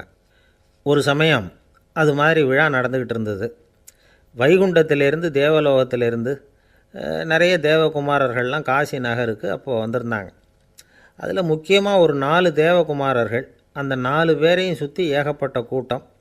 அப்படி என்ன விசேஷம் அவங்கக்கிட்ட அப்படின்னா, மற்றவங்கள விட அவங்க முகம் அழகாக இருந்ததா அப்படி பார்த்தா அப்படியும் இல்லை. அவங்க அணிஞ்சிருந்த மலர் மாலைகள் தான் அதுக்கு காரணமாக. அந்த மலர்கள்லேருந்து அப்படி ஒரு அபூர்வமான நறுமணம், இதுக்கு முன்னாடி இப்படி ஒரு நறுமணத்தை அந்த ஊர் ஜனங்க அனுபவிச்சதே இல்லை. அதுதான் அந்த 4 பேரையும் சுற்றி கூட்டம். எல்லோரும் கேள்வி கேட்க ஆரம்பித்தாங்க. உடனே அந்த 4 தேவகுமாரர்களும் எல்லாருக்கும் தெரியும்படியாக வானத்தில் எழும்பி கொஞ்சம் உயரமாக நின்றுக்கிட்டாங்க. கீழே நின்றுக்கிட்டு இருந்த அரசன்லேருந்து ஆண்டி வரைக்கும் ஒருத்தர் பாக்கி இல்லாமல் ஒரே குரலில் எல்லாரும் அவங்கள பார்த்து, எங்களுக்கும் இது மாதிரி மாலையை போட்டுக்கணும்னு ஆசையாக இருக்குது, அதுக்கு நீங்கள் தான் அருள் பண்ணணும் அப்படின்னு கேட்டுக்கிட்டாங்க. மாலை போட்டுக்கிறதுனா எல்லாருக்கும் ஆசையாக தானே இருக்கும். அந்த 4 தேவகுமாரர்களில் ஒருத்தர் புத்தர் பிரான். அவர் சொன்னார், பூலோகவாசிகளே, நான் சொல்கிறத கொஞ்சம் பொறுமையாக கேளுங்க. கக்காரு அப்படிங்கிற கற்பக விருஷத்தின் மலர்களால் தொடுக்கப்பட்டது இந்த மாலை. இதுக்கு நிறைய சக்தி உண்டு, எந்த காலமும் இது வாடாது, வாசனையும் குறையாது. ஆனால் இதை அணிந்து கொள்கிறதுக்கு சில தகுதிகள் தேவை அப்படின்னார். என்ன தகுதி அது சொல்லுங்களேன் அப்படின்னு ஏக காலத்தில் எல்லாரும் சத்தம் போட்டாங்க. தீய இயல்புகள் உள்ளவங்க, இழிந்த சிந்தனை இழிந்த செயல் உள்ளவங்க இந்த மாலையை அணிய முடியாது அப்படின்னார். அவ்வளோதான். கூட்டத்தில் சத்தம் போட்டவங்கள்லாம் மெதுவாக அப்படி அடங்க ஆரம்பிச்சிட்டாங்க. இன்னொரு தேவகுமாரன் சொன்னார், அடுத்தவங்க பொருளை அபகரிக்காதவன், அடுத்தவங்களுக்கு கெடுதல் பண்ணக்கூடிய பொய் பேசாதவன், பேராசையினால் கெட்ட வழியில் பொருள் ஈட்ட நினைக்காதவன் இந்த மாலையை போட்டுக்கலாம் அப்படின்னார். கூட்டத்திலிருந்து யாரும் முன்னுக்கு வரல. ஒரே ஒரு ராஜகுரு மட்டும் கொஞ்சம் முன்னாடி வந்தார். பெரியவர், படித்தவர். அவர், எனக்கு தகுதி இருக்குது அந்த மாலையை போட்டுக்கிறதுக்கு அப்படின்னார். வேறு ஒன்றும் இல்லை, பொய் சொல்லியாவது அந்த மாலையை வாங்கிக்குவோமே அப்படின்னு முடிவு பண்ணிட்டார் அவர். அவ்வளோதான், மாலையை வாங்கிட்டார். அடுத்த தேவகுமாரன் பேசினார். யாருக்கு திடமான அறிவும் மனமும் இருக்குதோ, யாருக்கு நல்ல காரியங்களில் அசையாத ஈடுபாடு இருக்குதோ, நல்ல அரிய பொருள்களை தனியாக தான் மட்டும் அனுபவிக்க விரும்பாதவர் யாரோ அவர் முன்னாடி வந்து இந்த மாலையை வாங்கிக்கலாம் அப்படின்னார். அந்த தகுதியும் எனக்கு இருக்குன்னார் ராஜகுரு. மாலையை வாங்கி போட்டுக்கிட்டார். இன்னொரு ராஜகுமாரன் பேச ஆரம்பித்தார். அறநெறியில் செல்வம் சேர்க்கணும், ஆடம்பர பொருள்களுக்கு அடிமையாகக்கூடாது, வெற்றி அடைஞ்சாலும் கர்வம் வரக்கூடாது, அப்படிப்பட்டவங்க இந்த மாலையை போட்டுக்கலாம்னார். துணிஞ்சு பொய் சொல்லி அதையும் வாங்கி கழுத்தில் போட்டுக்கிட்டார் இந்த ராஜகுரு. இன்னொரு ராஜகுமாரன் சொன்னார், சான்றோர்களை நிந்திக்காதவங்க, புறம் பேசாதவங்க இந்த மாலையை போட்டுக்கலாம்னார். அதையும் வாங்கி போட்டுக்கிட்டார். திருவிழா முடிஞ்சுது, எல்லோரும் திரும்பி போயிட்டாங்க. மறுநாள் ராஜகுரு 4 மாலைகளையும் போட்டுக்கிட்டு ராஜசபைக்கு வரார். வந்தவர் ரொம்ப அவஸ்தையோடு வர்றார். மாலையெல்லாம் வாடி போயிட்டுது, வாசனை எதுவும் கிடையாது. அது மட்டும் இல்லை, அவருக்கு கடுமையான தலைவலி வேறு வந்துட்டுது. துடிச்சு போயிட்டார். மாலையை கழட்டவும் முடியல. ஜனங்கள்லாம் அவரை பார்த்து சிரிக்க ஆரம்பிச்சிட்டாங்க. என்னத்துக்கு ஆசைப்படணும், ஏன் இப்படி கஷ்டப்படணும் அப்படின்னு. ராஜா பார்த்தார். மறுபடியும் விழாவுக்கு ஏற்பாடு பண்ணினார். தேவகுமாரர்கள்லாம் வந்தாங்க. ராஜகுரு வந்தார். மக்கள் முன்னிலையில் அவங்க காலில் விழுந்தார், மன்னிப்பு கேட்டுக்கிட்டார். இந்த மாலையை போட்டுக்கிற தகுதி எனக்கு இல்லை. தகுதி இல்லாத ஒருத்தன் தகாத தகுதியை பொய் மூலம் பெறணும்னு ஆசைப்படுறாங்களே, அவங்களுக்கெல்லாம் என்னுடைய தண்டனை ஒரு எச்சரிக்கையாக இருக்கட்டும்னார். அதுக்கப்புறம் தேவகுமாரர்கள் அவர் கழுத்தில் இருக்கிற மாலையை கழட்டினாங்களாம். அந்த மாலைகளும் பழையபடி மனம் கொடுக்க ஆரம்பிச்சுட்டு தான். இதிலேருந்து நாம் தெரிஞ்சுக்க வேண்டியது என்னென்னா, நமக்கு தகுதி இல்லாத ஒரு கௌரவம் நம்மக்கிட்ட தானாக வந்தால் கூட அதை தவிர்த்து விடுறது தான் நல்லது. அதுதான் புத்திசாலித்தனம். ஒருத்தர் வந்தார், சார் எங்கள் இலக்கிய மன்ற விழாவுக்கு நீங்கள் தலைமை தாங்கணும்னார். உடனே இவர் சொன்னார், பேச்சாளர், சார் இலக்கியத்தை பற்றி பேசுகிற தகுதி எனக்கு இல்லையே அப்படின்னார். உடனே அவர் கூப்பிட வந்தவர் சொன்னார், அந்த தகுதி உங்களுக்கு இல்லைங்கிறது எங்களுக்கும் தெரியும் சார், அதனால தான் உங்களை தலைமை தாங்க கூப்பிட்றேன் அப்படின்னார். அது சரி, தலைமைன்னா அதுக்கு இவர் என்ன தான் அர்த்தம் பண்ணுறாருன்னு தெரியல. நம்மளில் சில பேர் ரொம்ப தைரியமாக இருப்பாங்க. நாம் கூட சொல்கிறது உண்டு, அந்த ஆளுகிட்ட வர்றதுக்கு யமன் கூட பயப்படுவான் அப்படின்னு சொல்கிறது உண்டு. தைரியசாலிகளை நெருங்கிறதுக்கு யமன் பயப்படுவான் அப்படின்னு சொல்கிறது உண்மை தான். அது பொய் இல்லை. மன வலிமை இருக்குது பாருங்கள், அது மனுஷனை காப்பாற்றும். இது மருத்துவ ரீதியான உண்மை. உடல் கோளாறுகள் மன ஆரோக்கியத்தை பாதிக்கும். மன எழுச்சி, மன போராட்டம் இதெல்லாம் உடல் இயக்கத்தில் மாறுதலை உண்டாக்குது. சில வகையான நோய்களுக்கும் மனசுக்கும் இருக்கிற சம்பந்தம் என்னங்கிறத பற்றியெல்லாம் இப்போ ஆராய்ச்சி பண்ணுறாங்க. ஆஸ்மா, மூட்டு வலி, பெருங்குடல் அழற்சி, உயர் இரத்த அழுத்தம், சோரியாசிஸுங்கிற தோல் வியாதி, வயிற்று புண்ணு, இந்த தைராய்டு நச்சுத்தன்மை, இது மாதிரி நோய்களை உண்டாக்குறதுல மனசோட பங்கு என்னங்கிறத பற்றியெல்லாம் ஆய்வு பண்ணி பார்த்துருக்குறாங்க. எதுக்கு எடுத்தாலும் சோர்ந்து போகிறது, தோண்டு போகிறது, இப்படிப்பட்ட மனவாகு, அதோட யாரும் நமக்கு உதவ முடியாது அப்படிங்கிற மனோபாவம், கைவிடப்பட்ட மனநிலைமை, இதெல்லாம் நோயோட தீவிரத்தை ரொம்ப அதிகரிக்க செய்யுதான். இவங்கெல்லாம் அந்த கைகால் வலிக்குது, உடம்பு அசதியாக இருக்குது, தூக்கம் வரல, முதுகு வலிக்குது, உடம்பில் உணர்ச்சி குறையுது, கை கால் விரல்லாம் மரத்து போகுது, இப்படி ஏதாவது சொல்லிக்கிட்டு டாக்டர்களை தேடி வந்துக்கிட்டு இருப்பாங்க. நெஞ்சு வலி யாருக்கு வருது தெரியுமா? பதற்றம், போட்டி மனப்பான்மை, அளவுக்கு அதிகமான வேகம், துடிப்பு, பேராசை, இதுலேயும் கட்டுப்பாடு, நேரம் தவறாமை, அப்புறம் இதெல்லாம் உள்ள மனவாக உள்ளவங்க இருக்கிறாங்கல்ல, அவங்க பெரும்பாலும் நெஞ்சு வலிக்கு ஆளாயிடுறாங்களாம். ஃப்ரீட்மேன் அப்படிங்கிறவர் நிறைய ஆராய்ச்சியெல்லாம் பண்ணி பார்த்துட்டு இதை உறுதிப்படுத்தியிருக்கிறார். அவர் பண்ணின ஆராய்ச்சியில் என்னெல்லாம் தெரிய வந்தது தெரியுமா? பொறுப்பு அதிகம் உள்ளவங்களுக்கு கண்டிப்பாக இரத்த அழுத்தம் வரும், அதிகமாக இருக்குமா. அதே மாதிரி கண்டிப்பாக இருக்கிறாங்கல்ல, அவங்களுக்கும் இரத்த அழுத்தம் அதிகரிக்குமா. இரத்த அழுத்தம் தனக்கு அதிகமாக இருக்குங்கிறத தெரிஞ்சுக்கிட்டவங்க தலைவலி, மயக்கம், இந்த தலை சுத்தல், அசதி, இது மாதிரியான உணர்வுகளை அவங்களுக்கு வந்துடும், அது மாதிரி உணர்வு. ஆனால் உண்மை என்ன தெரியுமா? இதெல்லாம் இரத்த அழுத்தத்தினால இல்லை, இரத்த அழுத்தம் கட்டுப்பாட்டுக்குள்ளே இருந்தால் கூட இவங்க இப்படி நினைக்கிறாங்களாம். இதுக்கு காரணம் மனசு தான் அப்படிங்கிறார் அவர். சில பேர் எப்படி தெரியுமா? ஒருத்தர் மாரடைப்பால் இறந்து போனார் அப்படின்னு கேள்விப்பட்டால் போதும், இறந்து போகிறதுக்கு காரணம் இதயம்தான் அப்படிங்கிற பீதியால், இதய தளர்ச்சி அப்படிங்கிற மனநோயால் பாதிக்கப்படுறார். இவங்கெல்லாம் அடிக்கடி தங்களுடைய இதய பகுதியை தொட்டு பார்த்துக்குவாங்க, நாடியை பிடிச்சி பார்த்துக்குவாங்க, அடிக்கடி மூச்சை உள்ளுக்கு இழுத்து வெளியில் விட்டு வலி வருதா அப்படின்னு பார்த்துக்கிட்டு இருப்பாங்க. வேறு எங்கேயாவது வலிச்சா கூட நெஞ்சை வலிக்குதா அப்படின்னு பார்ப்பாங்க. நெஞ்சு வலிக்குதுன்னு கூட சில பேர் சொல்ல ஆரம்பிச்சிருவாங்க. ஆஸ்மாவுக்கும் மனசுக்கும் சம்பந்தம் உண்டு. தீர்வு காண முடியாத மன போராட்டங்கள் எல்லாத்துக்கும் அடுத்தவங்களையே சார்ந்து இருக்கிற மனநிலை, இதெல்லாம் ஆஸ்மாவினுடைய தீவிரத்தை அதிகப்படுத்திடும். பயம், இது எப்படின்னா என்ன நடக்குமோங்கிற பதற்ற நிலை, அப்புறம் இந்த பயம், இதெல்லாம் சுவாசித்தலை அதிகரிக்க செய்யுது இல்லையா. இதனால் இரத்தத்தின் காரத்தன்மை அதிகமாகி நோயின் தீவிரமும் அதிகமாகுது. மன போராட்டம், மனக்கவலை, மன இறுக்கம், இதெல்லாம் தோல் வியாதியை தூண்டி விடுதான். இது மாதிரி இன்னும் எவ்வளவோ இருக்குது. அதனால் இன்றைக்கி நமக்கு தேவை என்னென்னா மன வலிமை, மலர்ந்த முகம், இது ரெண்டும் இருந்துட்டுதுன்னா பலவிதமான நோய்கள் நம்மக்கிட்ட நெருங்கி வராது. டாக்டர் என்ன நெருங்காமல் இருக்கிறதுக்கு நான் ஒரு காரியம் பண்ணுறேன் அப்படின்னார் ஒருத்தர். அவர் என்ன அர்த்தத்தில் சொன்னார்னா, டாக்டர் அவரை நெருங்காமல் இருக்கிறதுக்கு அவர் ஒரு காரியம் பண்ணுறாராம். நண்பர்கிட்ட சொன்னார். நண்பர் கேட்டார், அது என்ன காரியம் பண்ணுற அப்படின்னு கேட்டார்.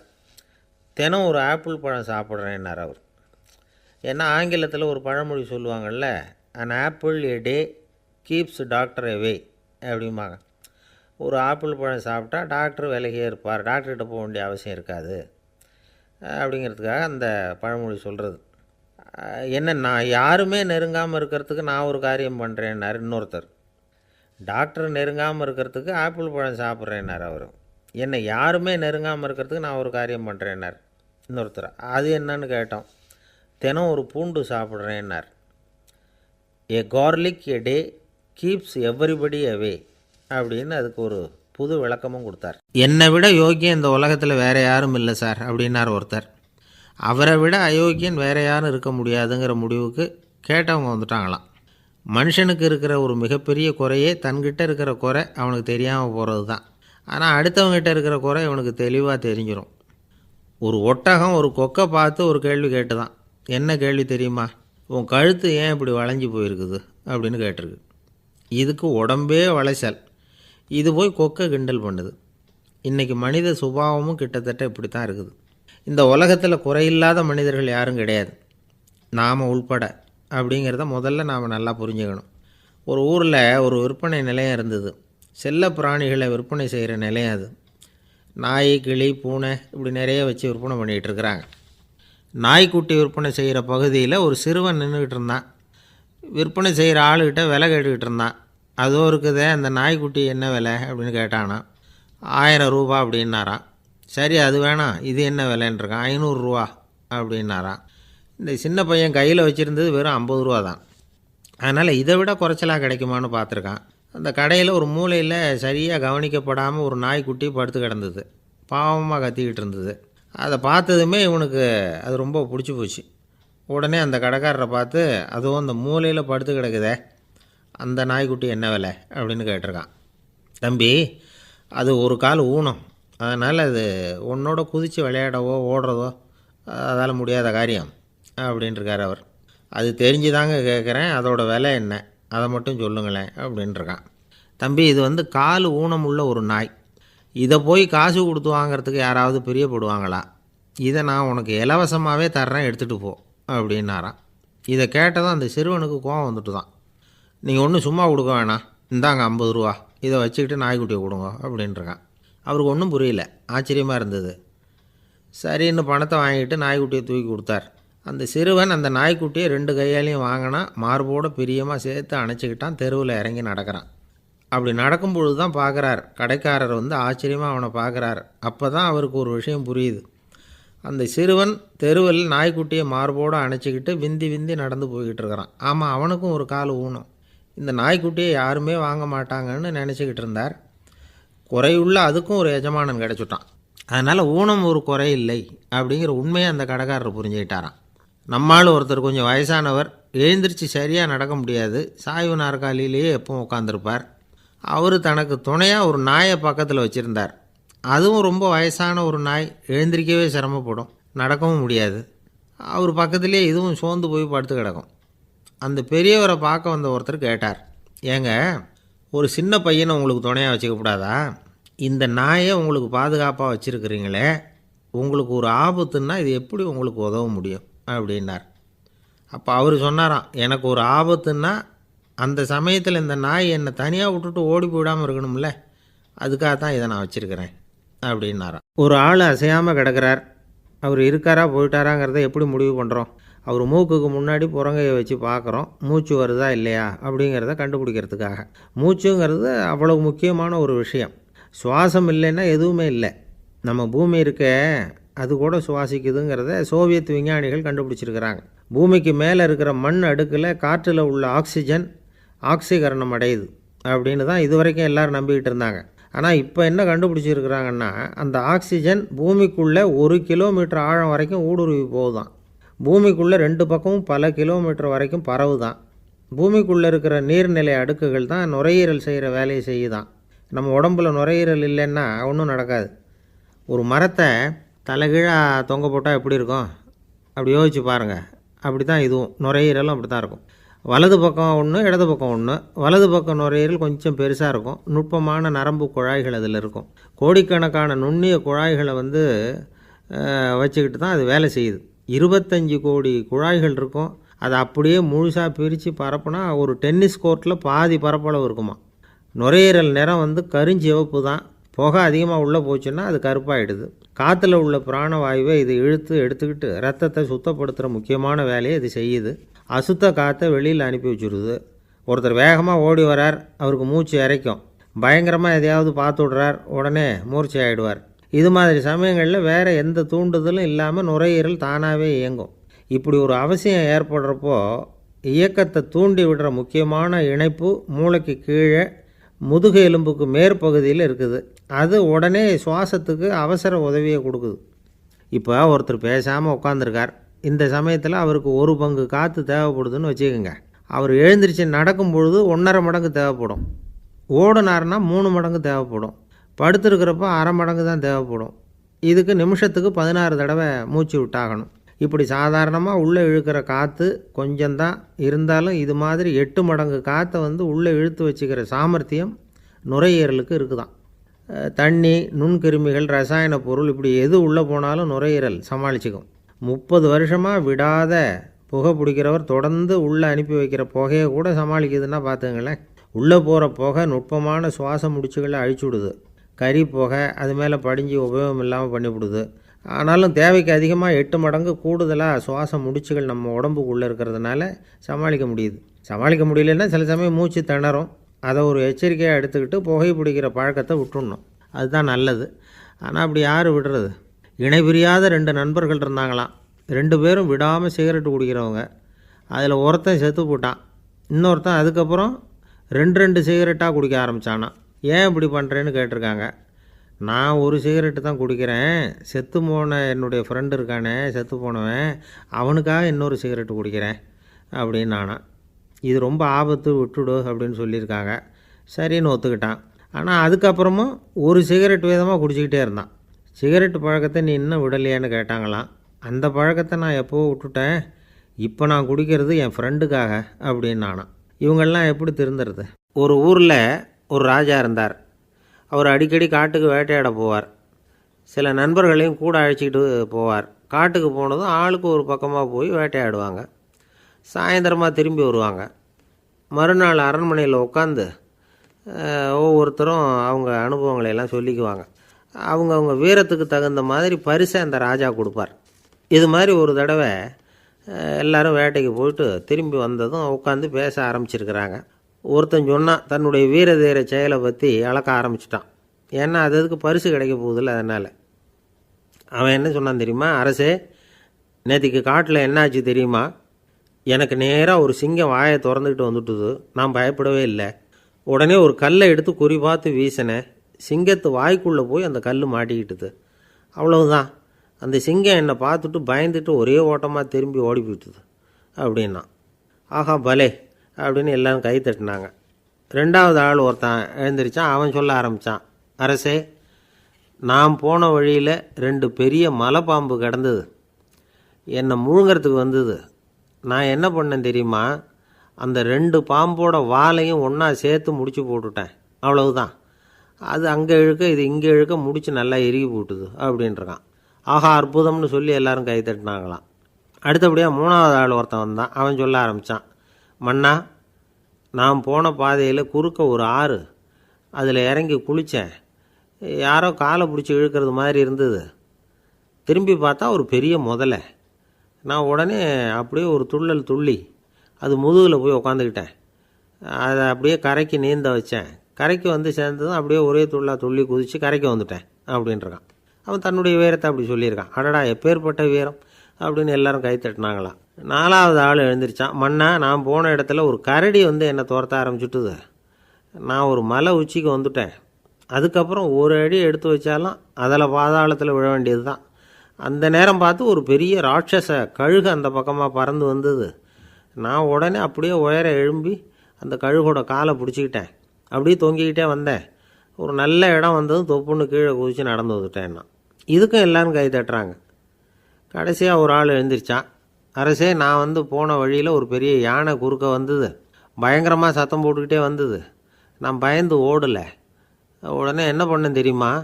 அந்த யானையோட வாலை பிடிச்சி தூக்கினேன். தலைக்கு மேலே தூக்கி கரன்னு சுற்றினேன். வேகமாக சுற்றி வீசி எறிஞ்சேன். அவ்வளவுதான். அதே ஸ்பீடில் அந்த யானை மேலே போக ஆரம்பிச்சுட்டுது. இன்னும் கூட அது போய்கிட்டே தான் இருக்குது, கீழே விழவே இல்லைன்னா. இதை கேட்டதும் ராஜாவுக்கு கோபம் வந்துட்டுது. என்ன முட்டாள்னு நினச்சிக்கிட்டு பேசுகிறியா? யானையை நீ வாழை பிடிச்சி தூக்குன, அதை நான் நம்பணுமா அப்படின்னார்.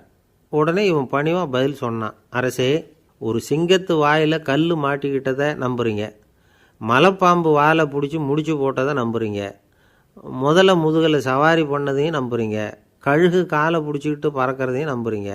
அப்படி நம்புறப்போ நான் சொன்னதை மட்டும் நம்பக்கூடாதா அப்படின்னு கேட்டானான். பொய் சொன்னவங்கெல்லாம் தலையை தொங்க போட்டுக்கிட்டாங்களாம். ராஜா அவங்கள பார்த்து சொன்னாராம், நீங்கள் எல்லாரும் என்னை முட்டாளாக்கியிருக்கிறீங்க. கடைசியாக பேசின இவன் தான் எனக்கு உண்மை எது பொய் எதுங்கிறத புரிய வச்சிருக்கிறான். இவன் தான் உண்மையான தைரியசாலி அப்படின்னு சொல்லி அவனுக்கே பரிசையெல்லாம் கொடுத்து பாராட்டினாராம். இப்படி ஒரு கதை. உண்மையை நிலைநாட்டுகிறவன் தான் உண்மையான வீரன் அப்படிங்கிறத இதிலிருந்து நாம் புரிஞ்சுக்கணும். இந்த காலத்துல எல்லாம் பொய் சொன்னால் தான் பிழைக்க முடியுங்கிறது ஒரு சில பேரோட நம்பிக்கை. ஒரு அப்பாவுக்கு தன் மகனுக்கு பொய் சொல்ல தெரியலையேங்கிற கவலை. பொய் சொன்னால் தான் இந்த உலகத்தில் பிழைக்கலாம், ஆனால் இவனுக்கு அது தெரியலையே, அதனால் இவனை அழைச்சிட்டு போய் நடுக்கடலில் விட்டுட்டு வந்துடுவோம் அப்படின்னு அழைச்சிட்டு புறப்பட்டான். கடற்கரைக்கு போனான். மகனுக்கு சந்தேகம், எங்கேப்பா என்னை அழைச்சிட்டு போகிறேன்னு கேட்டிருக்கான். கடலில் மீன் பிடிக்க கற்றுக் கொடுக்க போகிறேன் உனக்கு அப்படின்னானா. நான் ஏற்கனவே மீன் பிடிச்சிட்டேனேன்னானா இவன் மகன்.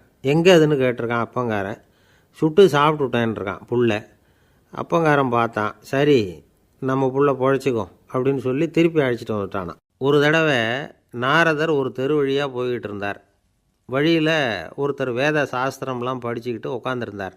அவர் நாரதரை பார்த்து எங்கே போயிட்டுருக்குறீங்கன்னு கேட்டார். கடவுளை பார்த்துட்டு வரலாம்னு போயிட்டுருக்கிறேன் அப்படின்னார் நாரதர். அப்படின்னா அவர்கிட்ட எனக்கு எப்போ முக்தி கிடைக்கும்னு கேட்டுட்டு வாங்களேன் அப்படின்னார் இவர். சரி கேட்டு வரேன் அப்படின்னு சொல்லிவிட்டு நாரதர் நடந்தார். கொஞ்சம் தூரத்தில் ஒரு மரத்தடியில் ஒரு தொழிலாளி செருப்பு தைச்சிக்கிட்டு உட்காந்துருந்தார். அந்த ஆளும் அதே மாதிரி கேட்டுக்கிட்டார். எனக்கு எப்போ முக்தி கிடைக்கும்னு கடவுள்கிட்ட கேட்டுக்கிட்டு வாங்களேன்னார். அவர்கிட்டையும் சரின்னு சொல்லிவிட்டு நாரதர் நேராக வைகுண்டத்துக்கு வந்து சேர்ந்தார். கடவுளை பார்த்தார். இவங்க ரெண்டு பேரும் சொல்லி அனுப்பின விஷயத்தை பற்றி கேட்டார். அதுக்கு கடவுள் சொன்னார், அந்த செருப்பு தைக்கிற தொழிலாளி உடல் நீத்ததும் உடனே என்னை வந்து அடைவான். ஆனால் அந்த சாஸ்திரம் படித்த ஆள் இப்போதைக்கு என்கிட்ட வந்து சேரமாட்டான். அவன் இன்னமும் பல பிறவிகள் எடுத்து அங்கேயே இருக்க வேண்டியிருக்குது. எப்போ இங்கே வந்து சேருவான்னு எனக்கே தெரியாது அப்படின்னார். நாரதருக்கு இதோட ரகசியம் என்னங்கிறது புரியல. எனக்கு ஒன்றும் புரியலையேன்னாரான் கடவுள்கிட்ட. சீக்கிரம் புரிஞ்சுக்குவேன், நீ திரும்பி போகிறப்போ நான் இங்கே வைகுண்டத்தில் என்ன செஞ்சுக்கிட்டு இருக்கேன்னு கேட்டால், ஒரு ஊசியின் துவாரத்தில் ஒரு யானையை கோத்துக்கிட்டு இருக்கிறேன்னு அவங்கக்கிட்ட சொல்லு அப்படின்னார் கடவுள் சிரிச்சுக்கிட்டே. நாரதர் பூமிக்கு திரும்பினார். கடவுளை பார்த்தீங்களா எப்படி இருக்கார் அப்படின்னு விசாரித்தார் வேத சாஸ்திரம் படித்தவர். ஓ பகவானா, அவர் யானையை ஊசியின் காதில் நுழைச்சிக்கிட்டு இருக்கிறார் பார்த்தேன்னார் நாரதர். ஊசி காதில் யானையா? அது எப்படி முடியும்? நீங்கள் சொல்கிறத நான் நம்ப மாட்டேன்னு விட்டார் அவர். சரி, இந்த ஆளுக்கு இறைவன் பேரில் நம்பிக்கை இல்லை அப்படிங்கிறத நாரதர் புரிஞ்சுக்கிட்டார். அடுத்தபடியாக அந்த தொழிலாளி இருந்த இடத்துக்கு போனார். இறைவனை பார்த்தீங்களான்னு கேட்டார் அவர். பார்த்தேன், ஒரு ஊசி துவாரத்தில் யானையை கோத்துக்கிட்டு இருந்தார் அப்படின்னு சொல்லிவிட்டு நாரதர் அந்த ஆள் முகத்தை கவனித்தார். அந்த தொழிலாளி இதை கேட்டுட்டு கொஞ்சம் கூட ஆச்சரியப்படலை. அவரால் முடியாத காரியம் கூட உண்டானார். என்ன இப்படி சொல்கிற, ஊசியின் துவாரத்தில் யானையை கோக்க முடியும்னு நீ நம்புறியா அப்படின்னு கேட்டார் நாரதர். நிச்சயமாக நம்புகிறேன்னார் அவர். அது எப்படி அப்படின்னு கேட்டார் இவர். இதை பாருங்கள், நான் இந்த ஆலமரத்தடியில் தான் தினமும் உட்காந்துருக்கிறேன். தினமும் இந்த மரத்திலிருந்து எவ்வளவோ பழம் கீழே விழுது. இந்த பழத்தில் இருக்கிற ஒவ்வொரு விதையிலேயும் உள்ள ஒரு ஆலமரம் இருக்குது. ஒரு சின்ன விதைக்குள்ளே ஒரு பெரிய ஆலமரம் இருக்க முடியுங்கிறப்ப ஊசி துவாரத்தில் கடவுள் யானையை நுழைய வச்சாருங்கிறத ஒத்துக்கிறதுல என்ன கஷ்டம் இருக்குது அப்படின்னு ரொம்ப சர்வசாதாரணமாக பதில் சொன்னாராம் அந்த தொழிலாளி. நாரதர் யோசனை பண்ணார். இந்த தொழிலாளி வேத சாஸ்திரங்களையெல்லாம் படிக்கலைன்னா கூட அறிவுபூர்வமாக சிந்தித்து இறைவனை நம்புகிறான். அதனால தான் கடவுள் இந்த ஆளுக்கு சீக்கிரம் முக்தி கிடைக்கும்னு சொன்னார் அப்படிங்கிறத புரிஞ்சுக்கிட்டாராம். இந்த கதையில் வர்ற கடவுள், நாரதர், வைகுண்டம் இதெல்லாம் ஒரு பக்கம் இருக்கட்டும், ஒரு சின்ன விதைக்குள்ளே ஒரு பெரிய ஆலமரம் தூங்கிக்கிட்டு இருக்கு அப்படிங்கிற உண்மை, அந்தரத்தில் 1000 கிரகங்கள் சுற்றிக்கிட்டு இருக்குங்கிற உண்மை, இதெல்லாம் நாம் பார்த்துக்கிட்டு தானே இருக்கிறோம். இந்த உண்மைகள் அதிசயமாக நமக்கு தெரியறதுனால அதை நம்பாமல் இருந்துட முடியாது. இயற்கையை பரிபூர்ணமாக நம்புங்கள், அந்த நம்பிக்கையே நம்ம வாழ்க்கைக்கு ஆதாரம் அப்படிங்கிறத விளக்கிறதுக்காக தான் இந்த கதை. இந்த காலத்தில் நம்ம பிள்ளைங்களுக்கெல்லாம் இது மாதிரி நம்பிக்கை அதிகமாகவே இருக்குது. ஒரு நாள் ஒரு சின்ன பையன்கிட்ட கேட்டேன், ஏன்பா கடவுள் ஒரு பானைக்குள்ளே ஒரு யானையை நுழைய வச்சுட்டாருன்னு சொன்னால் அதை நீ நம்புவியா அப்படின்னு கேட்டோம். நம்புவேன் சார், அது ஒன்றும் பெரிய அதிசயம் இல்லைன்னா. எப்படிறான்னு கேட்டோம். எப்படின்னா அந்த பானை வந்து அந்த யானையை விட பெருசாக இருந்திருக்கும், அவ்வளவுதான் அப்படின்னு சொல்கிறான். ஒரு ராஜா ஊரெல்லாம் சுற்றி பார்த்துட்டு வரலாம்னு ஒரு நாள் புறப்பட்டு போனார். ஒரு இடத்துல தறி நெசவு வேலை ரொம்ப மும்முரமாக நடந்துக்கிட்டு இருந்தது. ஒரு பெரியவர் தறியால் நெசவு வேலை செஞ்சுக்கிட்டு இருந்தார். பக்கத்தில் ஒரு அழகான பொண்ணு உட்காந்து நூலை சுற்றிக்கிட்டு இருக்குது. ராஜா அந்த பெரியவரை பார்த்து யார் இந்த பொண்ணுன்னு விசாரித்தார். ராஜா அப்படி கேட்டதும் அவருக்கு ரொம்ப பெருமையாக போயிட்டுது. ஏன்னா உட்காந்துருந்தது அவரோட மகள். அரசே, இது என்னுடைய மகள், இவ வேகமாக நூல் திரிக்கக்கூடியவள், வைக்கோலை எடுத்து இவ திரிச்சா கூட அது எல்லாம் பவுனிழையாக வெளியில் வரும் அப்படின்னு ஒரு ராசி இவளுக்கு அப்படின்னு ரொம்ப பெருமையாக ராஜா கிட்ட சொன்னார். ராஜா இதை கேட்டதும் அசந்துட்டார். அப்படியா, இவ்வளவு அழகும் சாமர்த்தியமும் உள்ள இந்த பொண்ணு என்னோட வரட்டுமே, இவளை என் மருமகளாக ஆக்கிக்கிறேன் அப்படின்னார் ராஜா. அந்த பெரியவருக்கு ஒன்றும் புரியல. ஏதோ கொஞ்சம் பெருமையாக சொல்ல போக அது இப்படி ஆகிட்டுதே அப்படின்னு கவலைப்பட்டார். இருந்தாலும் ராஜா பேச்ச தட்ட முடியுமா, மகளை அனுப்பி வச்சுட்டார். ராஜா அந்த பொண்ணை அரண்மனைக்கு அழைச்சிட்டு வந்தார். அங்கே ஒரு அறையில் வச்சு பூட்டி விட்டார். அந்த ரூமு நிறைய வைக்கோலை கொண்டாந்து போட்டு அடைச்சாங்க. 3 ராட்டைகள் வேறு வச்சுருந்தாங்க. நாளைக்கு பொழுது விடியறதுக்குள்ளே நீ இந்த வைக்கோலையெல்லாம் தங்க இழைகளாக மாற்றி காட்டணும். நாளைக்கு காலம்புறம் வந்து நான் இந்த அறை கதவை திறப்பேன். உன் தகப்பன் சொன்னது மாதிரி எல்லாம் தங்கமாக மாறி இருக்கணும், இல்லைன்னா நீ உயிர் தப்ப முடியாது அப்படின்னு உத்தரவு போட்டார். பாவம் அந்த பொண்ணு என்ன பண்ணும், பகல் பூரா அழுதுகிட்டே உட்காந்துருக்குது. ராத்திரி பூராவும் தூக்கம் வரல. மறுநாள் அதிகாலை நேரத்தில் யாரோ கதவை தட்டுற சத்தம் கேட்டுது. பயந்துக்கிட்டே கதவை திறக்கிறா.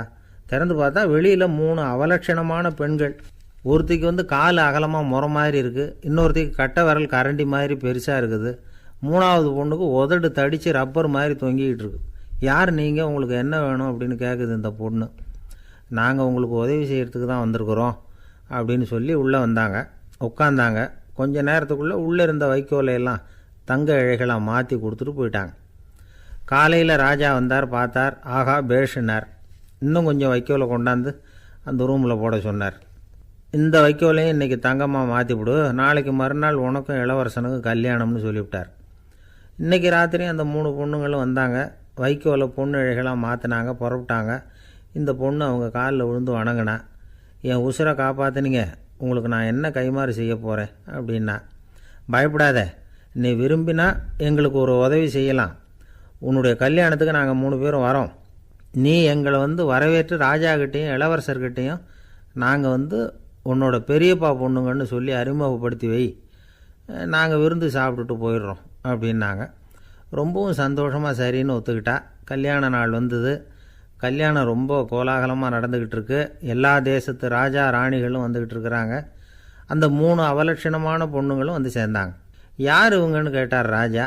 என் பெரியப்பா பொண்ணுங்க அப்படின்னா அந்த பொண்ணு. காலும் உதடும் கட்டை விரலும் ஏன் இப்படி உங்களுக்கு அவலட்சணம் ஆயிட்டுது அப்படின்னு கேட்டார்.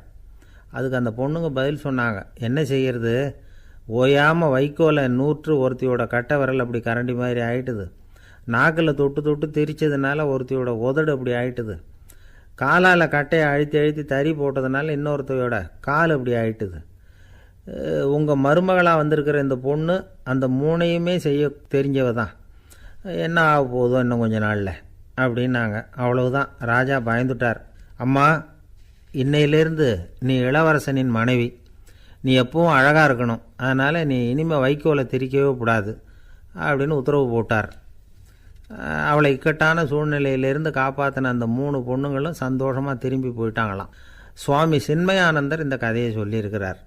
தன்னலம் மறந்து சுயலாபத்தை வந்து தியாகம் செய்கிறது வைக்கோல்ல இருந்து தங்க இழையை நூக்கிறது மாதிரி அப்படிங்கிறார் அவர். அது இருக்கட்டும், இப்போ நம்ம கதைக்கு வருவோம். ஒரு ராஜா தன்னோட மகனுக்கு சுயவரம் நடத்தினார். எல்லா தேசத்திலிருந்தும் ராஜகுமாரர்கள் வந்திருந்தாங்க. ராஜகுமாரியை கல்யாணம் பண்ணிக்கலாம்ங்கிற ஆசையில் சுயம்பர மண்டபத்திலேருந்து எல்லா ராஜகுமாரர்களும் அலறி அடிச்சுக்கிட்டு வெளியில் ஓடி வந்துக்கிட்டு இருக்கிறாங்களாம். ஏன் இப்படி எல்லாரும் மிரண்டு போய் ஓடி வர்றாங்கன்னு கேட்டார் ஒருத்தர். அதுக்கு இன்னொருத்தர் விவரம் சொன்னார். ராஜகுமாரியை இன்றைக்கி தான் அவங்க நேரில் பார்த்தாங்களாம், அதுதான் அப்படி ஓடி வந்துக்கிட்டு இருக்கிறாங்க அப்படின்னார். ஒரு பெரியவர் உட்கார்ந்துருக்கிறார். அவரை சுற்றி அவருடைய தோழர்கள் உட்கார்ந்துருக்கிறாங்க. ஏதோ ஒரு முக்கியமான செய்தியை அவர் வந்து அவங்களுக்கு சொல்லிகிட்டு இருக்கிறார். அவங்களும் ஆர்வமாக கேட்டுக்கிட்டு இருக்கிறாங்க. இந்த சமயத்தில் யாரோ ஒரு ஆள் வேகமாக அங்கே வர்றார். வர்ற வேகத்திலேயே எனக்கு ஏதாவது உதவி செய்யுங்க அப்படின்னு கேட்டுக்கிட்டே வர்றார். கேட்குறது உதவி, ஆனால் குரல் வந்து மிரட்டுறது மாதிரி இருக்குது, அதட்டி கேட்குறது மாதிரி இருக்குது. இதை கேட்டதும் அந்த பெரியவர் ஆத்திரப்படலை, ஆனால் அவரை சுற்றி இருந்தவங்க ஆத்திரப்பட்டாங்க. இதை பெரியவர் கவனித்தார். கொஞ்சம் அமைதியாக இருங்கன்னார். வந்தவரை கூப்பிட்டார். அவருக்கு சில பொருள்களை கொடுத்தார். என்னங்க இப்போ உங்களுக்கு மகிழ்ச்சி தானே அப்படின்னார். ஆ அப்படின்னு அலட்சியமாக அவர் சொல்கிறார். நான் உங்களை நல்ல முறையில் நடத்தினேன்னா அப்படின்னு கேட்குறாரு அவர் மறுபடியும். அதெல்லாம் ஒன்றும் இல்லை அப்படின்னு சொல்லி அவர் சொல்லிகிட்டு இருக்கிறாரு. குரலில் வந்து கடுமை குறையில. சுற்றி இருந்தவங்களால் இதை பொறுத்துக்க முடியல. கோபத்தோடு அவரை நோக்கி நெருங்க ஆரம்பித்தாங்க. பெரியவர் அவங்களையெல்லாம் தடுத்து நிறுத்தினார். வந்தவரை வாங்க என்னோட அப்படின்னு சொல்லி அழைச்சிட்டு போனார். வீட்டுக்கு போனார். அங்கே போனதும் இன்னும் சில பொருள்களை எடுத்து அவர்கிட்ட கொடுத்தார். இப்போ திருப்தி தானே, நான் உங்ககிட்ட நல்ல முறையில் நடந்துக்கிட்டேனா அப்படின்னார். அவர் முகம் இப்போ தான் கொஞ்சம் மலர்ந்தது. ரொம்ப நன்றி, இறைவன் வந்து உங்கள் குடும்பத்துக்கு எல்லா நன்மைகளையும் செய்வான் அப்படின்னு சொன்னார். இதே வார்த்தைகளை என்னுடைய தோழர்கள்கிட்டே வந்து சொல்லிட்டீங்கன்னா அவங்க கோபம் தணிஞ்சிரும், வர முடியுமான்னார். கண்டிப்பாக வர்றேன் அப்படின்னாரு. மறுநாள் காலையில் அந்த இடத்துக்கு வந்தார். அதே மாதிரி சொல்லிவிட்டு அவர் போயிட்டார். தோழர்கள்லாம் ரொம்ப வியப்போடு பெரியவரை பார்த்தாங்க. அந்த பெரியவர் தான் நபிகள் நாயகம். அவர் சொன்னார், ஒருத்தன் ரொம்ப ஆசையாக ஒரு ஒட்டகத்தை வளர்த்துக்கிட்டு வந்தான். ஒரு நாள் அந்த ஒட்டகம் வந்து கயத்தை அறுத்துக்கிட்டு ஓடி போயிட்டுது. அக்கம் பக்கத்தில் இருக்கிறவங்கெல்லாம் அந்த ஒட்டகத்தை பிடிக்கிறதுக்கு முயற்சி பண்ணாங்க. அதை துரத்திக்கிட்டு ஓடினாங்க. ஒட்டகம் வந்து தாறுமாறாக ஓட ஆரம்பிச்சிது. இந்த சமயத்தில் ஒட்டகத்தை வளர்த்தவன் அங்கே ஓடி வந்தான். நீங்கள் அதை ஒன்றும் செய்ய வேணாம், விட்டுருங்க, அதோட சுபாவம் எனக்கு நல்லா தெரியும், அதை சுலபமாக என்னோடய வழிக்கு கொண்டுட்டு வந்துட முடியும், நான் பார்த்துக்கிறேன், விட்டுருங்கோ அப்படின்னா. எல்லோரும் விலைக்கு போயிட்டாங்க. இவன் என்ன செஞ்சான் தெரியுமா? கொஞ்சம் புல்லை கையில் எடுத்துக்கிட்டு அந்த ஒட்டகத்தை நெருங்கினான். அவ்வளவுதான். அது ஓடி வந்து இவன் காலடியில் உட்காந்துக்கிட்டது. செல்லமாக அதை அப்படியே தடவி கொடுத்தான். முதுகில் ஏறி உட்காந்துக்கிட்டான். அது பாட்டுக்கு சாதுவாக நடந்து போகுது.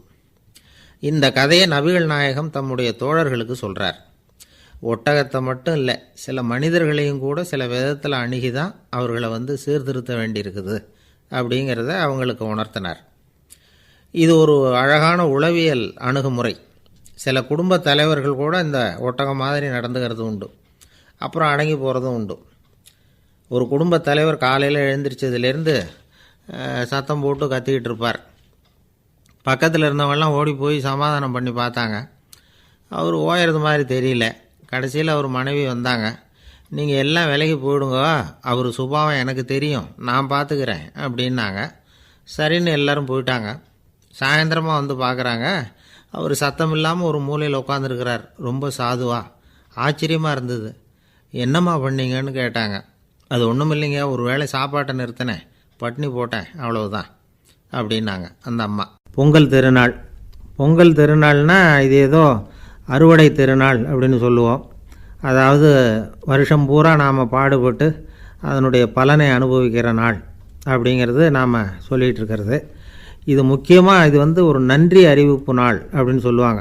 இன்றைக்கி வந்து நிறைய நன்றி அறிவிப்பு கூட்டம்லாம் நடந்துக்கிட்டு இருக்குல்ல, அது மாதிரி விவசாயிகள் நடத்துகிற ஒரு நன்றி அறிவிப்பு விழா இது. யாருக்கு நன்றி சொல்கிறாங்கன்னா ஆதவனுக்கு. அதாவது சூரியன் இல்லைன்னா விவசாயம் இல்லை. அதனால் ஆதவனுக்கு நன்றி செலுத்துகிற நாளாக இந்த பொங்கல் திருநாளை நாம் கொண்டாடுறோம். அதாவது இந்த பொங்கலில் வந்து விவசாயிகள்கிட்டேருந்து நிறைய பண்புகளை நாம் தெரிஞ்சுக்க வேண்டிய நாள் இது. விவசாயிகள் வந்து அவங்க விவசாயம் முன்னேறி இருக்கிற அளவுக்கு விவசாயிகளுடைய வாழ்க்கை தரம் முன்னேறலை. அந்த அளவுக்கு அவர்கள் வந்து நாட்டுக்காக உழைச்சிக்கிட்டு இருக்கிறாங்க. அந்த காலத்திலே அதை பற்றி ஒரு கதை சொல்கிறது உண்டு. ஒரு வயசான ஆள் நிலத்தில் ஏறு உழுதுகிட்டு இருந்தாராம். கிழிஞ்சு போன ஒரு சின்ன துண்டை தான் இடுப்பில் கட்டியிருந்தாராம். தலையில் ஒரு கந்தலை சுற்றி இருந்தார். உடம்பு பூரா சேரு. ரொம்ப ஏழை. ஏறு ஓட்டிகிட்டு இருக்கிறவர் வேறு எப்படி இருப்பார்? இருந்தாலும் அந்த ஆள் ரொம்ப ஜாலியாக பாட்டு பாடிக்கிட்டே ஏறு உழுதுகிட்டு இருந்தாராம். உடம்புல தான் அவர் ஏழையை தவிர மனசில் ஒரு ஏழையாக தெரியல. அந்த சமயத்தில் அந்த நாட்டு ராஜா அந்த பக்கமாக குதிரை மேலே வந்தாராம். வேட்டைக்கு போயிட்டு பரிவாரங்களோடு திரும்பி வந்துக்கிட்டு இருக்கிறார். ரொம்ப செல்வ செழிப்பில் இருக்கிற ராஜா அவர் இந்த வயசான விவசாயியை பார்த்துருக்கார். இந்த ஆள் ரொம்பவும் ஏழைங்கிறது அவர் பார்த்தாவே பளிச்சுன்னு தெரியுது. கட்டிக்கிறதுக்கு நல்ல துணி இல்லை, உடம்போ இழைச்சி போயிருக்குது, வயிறு முதுகில் போய் ஒட்டிக்கிட்டு இருக்கு, கண்ணு குழி விழுந்து போயிருக்குது. ஆனாலும் முகத்தை பார்த்தா சந்தோஷமாக இருக்கிற மாதிரி இருக்குது. இவ்வளவு உற்சாகமாக பாடிட்டு இருக்கிறாரே அப்படின்னு ஆச்சரியமாக நினச்சி பார்த்தார் அந்த ராஜா. சரி, அவர்கிட்ட கொஞ்சம் பேச்சு கொடுத்து பார்க்கலாம் அப்படின்னு முடிவு பண்ணார். ஐயா பெரியவரே, இப்படி கொஞ்சம் வர முடியுமான்னாராம். பொழுது போகிறதுக்குள்ளே நான் இந்த வயல் பூரா உழவு ஓட்டி ஆகணும், அதனால் பேசுகிறதுக்கு நேரம் இல்லை அப்படின்னாராம் அந்த பெரியவர். என்ன அவ்வளவு அவசரமாக? மீதி இருந்தால் நாளைக்கு உழுதக்கூடாதா? அது சரி, உனக்கு எத்தனை ஏக்கர் நிலம் இருக்குது அப்படின்னு விசாரிச்சிருக்கார் ராஜா. எனக்குன்னு சொந்தமாக உள்ளங்கை அளவு கூட நிலம் கிடையாது. இது எங்கள் முதலாளியோட நிலம். இதை பூராவும் உழுது முடித்தாதான் அவர் கூலி கொடுப்பார். நான் கூலிக்கு உழுதுகிட்டு இருக்கிறேன். உங்ககிட்ட பேசிக்கிட்டு இருந்தால் அவருக்கு துரோகம் பண்ணது மாதிரி ஆகிடும் அப்படின்னாராம். ராஜா குதிரையை விட்டு கீழே இறங்கினார். வரப்பில் நடந்து அந்த பெரியவர்கிட்டே போனாராம். சரி, ஒரு நாள் பூரா உழுதா உனக்கு எவ்வளவு கூலின்னு கேட்டிருக்கார். 8 அணா கூலி கிடைக்கும்னாராம் அவர். இது ரொம்ப காலத்துக்கு முன்னாடி நடந்த ஒரு சம்பவங்கிறதுனால அப்போ 8 அணா கூலிங்கிறது ரொம்ப பெருசு. இருந்தாலும் அதுவும் அந்த ராஜாவுக்கு பெரிய கூலியாக தெரியல. இவ்வளவு தானா, இதை வச்சுக்கிட்டு நீ எப்படி காலம் தள்ளுற அப்படின்னாராம். ஒன்றும் கவலை இல்லை அப்படின்னாராம் அவர். ராஜாவுக்கு ரொம்ப ஆச்சரியமாக போச்சு. 8 அணா கூலி வாங்குகிற இந்த ஆள் கவலை இல்லாமல் இருக்கிறார், ஏராளமான வசதியோடு இருக்கிறன்னா கவலை இல்லாமல் வாழ முடியலையே அப்படின்னு நினச்சி பார்த்துருக்கார். அது சரி, 8 அணாவில் எப்படி குடும்பம் நடத்துகிற அப்படின்னு கேட்டாராம். எனக்கு கிடைக்கிற 8 அணாவில் 2 அணா குடும்பத்துக்கு செலவழிக்கிறேன், 2 அணா பழைய கடனுக்கு கொடுக்குறேன், 2 அணா தர்மம் செய்கிறேன், 2 அணா வட்டிக்கு கொடுக்குறேன், ஒரு குறையும் இல்லைன்னாராம். ராஜாவுக்கு ஒன்றும் புரியல. எனக்கு ஒன்றும் புரியலேன்னு இருக்கார். ஐயா, எனக்கும் என் மனைவிக்கும் 2 அணா செலவாகுது. வயசான அம்மா அப்பா இருக்கிறாங்க, சின்ன வயசில் என்னை காப்பாற்றினவங்க அவங்க. அந்த கடனுக்கு 2 அணா செலவாகுது, அது பழைய கடன். என் தங்கச்சி ஒருத்தி ஆதரவு இல்லாத நிலைமையில் தன்னுடைய மகனோட என் வீட்டில் இருக்கிறா. அவளுக்கும் அவள் மகனுக்கும் 2 அணா செலவு பண்ணுறேன், அது தர்மம். எனக்கு 2 பிள்ளைங்க இருக்கிறாங்க, அவங்களுக்கு 2 அணா செலவு பண்ணுறேன், அது வட்டிக்கு கொடுக்கறது மாதிரி. பிற்காலத்தில் அவங்க எங்களை காப்பாற்றுவாங்க. அந்த வகையில் நான் திருப்தியோடு வாழ்ந்துக்கிட்டு இருக்கிறேன் அப்படின்னாராம். ராஜாவுக்கு அர்த்தம் புரிய ஆரம்பிச்சுதான். அந்த பெரிய நிலத்தை விலை கொடுத்து வாங்கி அந்த பெரியவருக்கே தானமாக கொடுத்துட்டாராம். இப்போ உழுதவருக்கே நிலம் சொந்தமாகிட்டுது. அன்னையிலேருந்து அரசனுக்கும் ஆறுதல் கிடைச்சிதான். இப்படி ஒரு கதை சொல்லுவாங்க. 8 அணா வருமானத்தை வச்சுக்கிட்டு எப்படி காலத்தை தள்ளுறதுன்னு சொல்கிறதுக்காக இந்த கதையை சொல்கிறதாக யாரும் தப்பாக நினச்சிக்கக்கூடாது. கிடைக்கிறத எப்படி பங்கு போடுறார், எப்படி திருப்தியாக வாழறார் அப்படிங்கிறது தான் முக்கியம். அது மாதிரி இன்றைக்கு இந்த பொங்கல் திருநாளில் உழவர்கள் மனசு மகிழ்ச்சியாக இருந்ததுன்னா அது எல்லாரும் மகிழ்ச்சியாக இருக்கிறது மாதிரி அர்த்தம். அதனால் அவர்கள்ட்டேருந்து நாம் பாடம் கற்றுக்கணும். சில உழவர்கள் தங்கள் நிலத்தில் விளையிறத தாங்கள் சாப்பிட மாட்டாங்க, அடுத்தவங்கள்ட்ட விற்றுட்டு சந்தையில் போய் வேறு அரிசி வாங்கிட்டு தான் இவங்க சாப்பிடுவாங்க. அப்படிப்பட்ட விவசாயிகள்லாம் இது உண்டு. பங்கிடுகிற பண்பை உழவர்கள்ட்டேருந்து கற்றுக்கொள்ளுங்கள் அப்படிம்பாங்க. ஒரு ஆள் நிம்மதியாக மகிழ்ச்சியாக இருந்தானா, உங்கள் நிம்மதிக்கும் மகிழ்ச்சிக்கும் என்ன காரணம்னு கேட்டிருக்கார் இன்னொருத்தர். என்கிட்ட இருந்தது பூராவையும் என் பிள்ளைங்களுக்கு சமமாக பங்கு போட்டு கொடுத்துட்டேன், எனக்குன்னு எதுவுமே வச்சுக்கல, அதுதான் நிம்மதிக்கு காரணம்ன்றிருக்கான். உங்ககிட்ட இருந்தது எவ்வளவு இருந்தது அப்படின்னு கேட்டிருக்காரு அவர். மொத்தமாக ஒரு 50,000 ரூபா இருக்கும் அப்படின்னு இருக்கான். அவ்வளவும் பணமாகவே இருந்ததா அப்படின்னு கேட்டிருக்காங்க இவங்க. இல்லைங்க, அவ்வளவும் கடன், அதை தான் பிரித்து கொடுத்துருக்கேன் பிள்ளைங்கக்கிட்ட அப்படின்னு நானும். அவன் ஒரு குரு, இளம் சீடர்கள் எதிரில் உட்காந்துருக்கிறாங்க. குரு பாடம் நடத்திக்கிட்டு இருக்கிறார். சீடர்களுக்கு ஒரு ஆசை, அதாவது ஒரு முக்கியமான மந்திரத்தை நம்ம குருநாதர்கிட்ட இருந்து கற்றுக்கணும் அப்படிங்கிறது அவங்க ஆசை. அது என்ன மந்திரம்னா, இறந்தவரை உயிர்ப்பிக்கக்கூடிய புனித மந்திரம், அதாவது செத்தவங்களுக்கு மீண்டும் உயிர் உண்டாக்குகிற மந்திரம். குருவே, தயவு பண்ணி அந்த மந்திரத்தை எங்களுக்கு உபதேசிக்கணும் அப்படின்னு கேட்டாங்க. அது ரொம்ப ஆபத்தானது, அது என்னத்துக்கு உங்களுக்கு வேண்டாமேன்னாராம் குரு. எங்களுடைய நம்பிக்கை உறுதிப்படுறதுக்காகத்தான் கேட்குறோம், வேற ஒன்றும் இல்லை அப்படின்னாங்களாம் சீடர்கள். பக்குவப்படாத அறிவுங்கிறது ரொம்ப ஆபத்தானது அப்படின்னாராம் குரு. இது சீடர்களுக்கு புரியல. அது எப்படிங்க பக்குவப்படாத அறிவு ஆபத்தானதுன்னு சொல்கிறீங்க, அப்படின்னா என்ன அப்படின்னு கேட்டிருக்காங்க சீடர்கள். குரு அதுக்கு விளக்கம் கொடுத்தாராம். அந்த மந்திரத்தை எப்போ பயன்படுத்தணுங்கிறது முக்கியம். அதை அறியக்கூடிய ஞானம் ஏற்படுகிற வரைக்கும் அதை தெரிஞ்சுக்காமல் இருக்கிறது தான் நல்லது, இல்லைன்னா ஆபத்துன்னாராம். ஆனால் அந்த சீடர்கள் அதை கேட்குற மாதிரி இல்லை, ரொம்ப பிடிவாதம் பண்ண ஆரம்பிச்சிட்டாங்க. சரி வாங்க சொல்கிறேன்னார் குரு. எல்லாரும் வந்தாங்க. அந்த புனித மந்திரத்தை அவங்களுக்கு ரகசியமாக உபதேசம் பண்ணார். உபதேசம் பண்ணிவிட்டு அவங்களுக்கு எச்சரிக்கையும் கொடுத்தார். இந்த மந்திரத்தை நல்லா ஆராய்ச்சி பார்த்ததுக்கு அப்புறம்தான் உச்சரிக்கணும். அவசரப்பட்டு எதுவும் செஞ்சிடக்கூடாது அப்படின்னு ஒரு தடவைக்கு பல தடவை எச்சரிக்கை கொடுத்தார். சரின்னு சொல்லிவிட்டு அவங்கெல்லாம் மந்திரத்தை கற்றுக்கிட்டு எழுந்திரிச்சு போயிட்டாங்க. ஒரு நாள் அந்த சீடர்கள் எல்லாம் மணற்பாங்கான இடத்துல அப்படியே நடந்து போயிட்டுருக்கிறாங்க. ஒரு பாலைவன பகுதி மாதிரி ஒரு இடம். அங்கே ஒரு இடத்துல எலும்புகள் குவியலாக கிடந்தது. உடனே இந்த சீடர்கள் முன்ன பின்ன யோசிக்காமல், தியானமும் பண்ணாமல், அந்த மந்திரத்தோட பயனை சோதித்து பார்க்கணும் அப்படின்னு நினச்சிக்கிட்டு அந்த மந்திரத்தை உச்சரிக்க ஆரம்பிச்சிட்டாங்க. அவ்வளோதான். உடனே என்னாச்சு தெரியுமா? அந்த எலும்புகள் எல்லாம் ஓநாய்களாக மாறி அவங்கள துரத்த ஆரம்பிச்சிட்டுது. சீடர்கள் எல்லாம் தலைதெறிக்க ஓட ஆரம்பிச்சிட்டாங்க. ஓநாய்களும் விடலை, அவங்கள துரத்தி பிடிச்சி கடித்து கொதற ஆரம்பிச்சிட்டுது. அப்போ தான் அந்த சீடர்களுக்கு குரு சொன்ன அறிவுரையோட அர்த்தம் புரிஞ்சுது. பக்குவப்படாத அறிவு ஆபத்தானது அப்படிங்கிறது. அதனால் இதிலேருந்து நாம் தெரிஞ்சுக்க வேண்டியது என்னென்னா, நாம் நம்ம அறிவை வளர்த்துக்கிட்டால் மட்டும் போதாது, அந்த அறிவை எப்போ எப்படி பயன்படுத்தணும் அப்படிங்கிற பக்குவமும் நமக்கு வரணும். அப்போ தான் வாழ்க்கை நல்லபடியாக அமையும். இல்லைன்னா இடைஞ்சல் தான். இந்த காலத்தில் சில சின்ன பிள்ளைங்களுக்கே அறிவு ரொம்ப பக்குவப்பட்டிருக்குங்கிறத உணர முடியுது. ஒரு சின்ன பையன் பள்ளிக்கூடத்தில் மார்க் லிஸ்ட் கொடுத்தாங்க, வாங்கிக்கிட்டு அவசரமாக வீட்டுக்கு ஓடினான். எதிரில் வந்த ஒருத்தர் கேட்டார், என்ன அவசரம், ஏன் இப்படி வேகமாக ஓடுறேன்னார். எங்கள் அம்மாக்கிட்ட அடி வாங்கணும், அதுக்காக தான் ஓடுறேன்னா. அடி வாங்கிறதுக்காக இவ்வளவு அவசரம்னார் அவர். அப்படி இல்லை,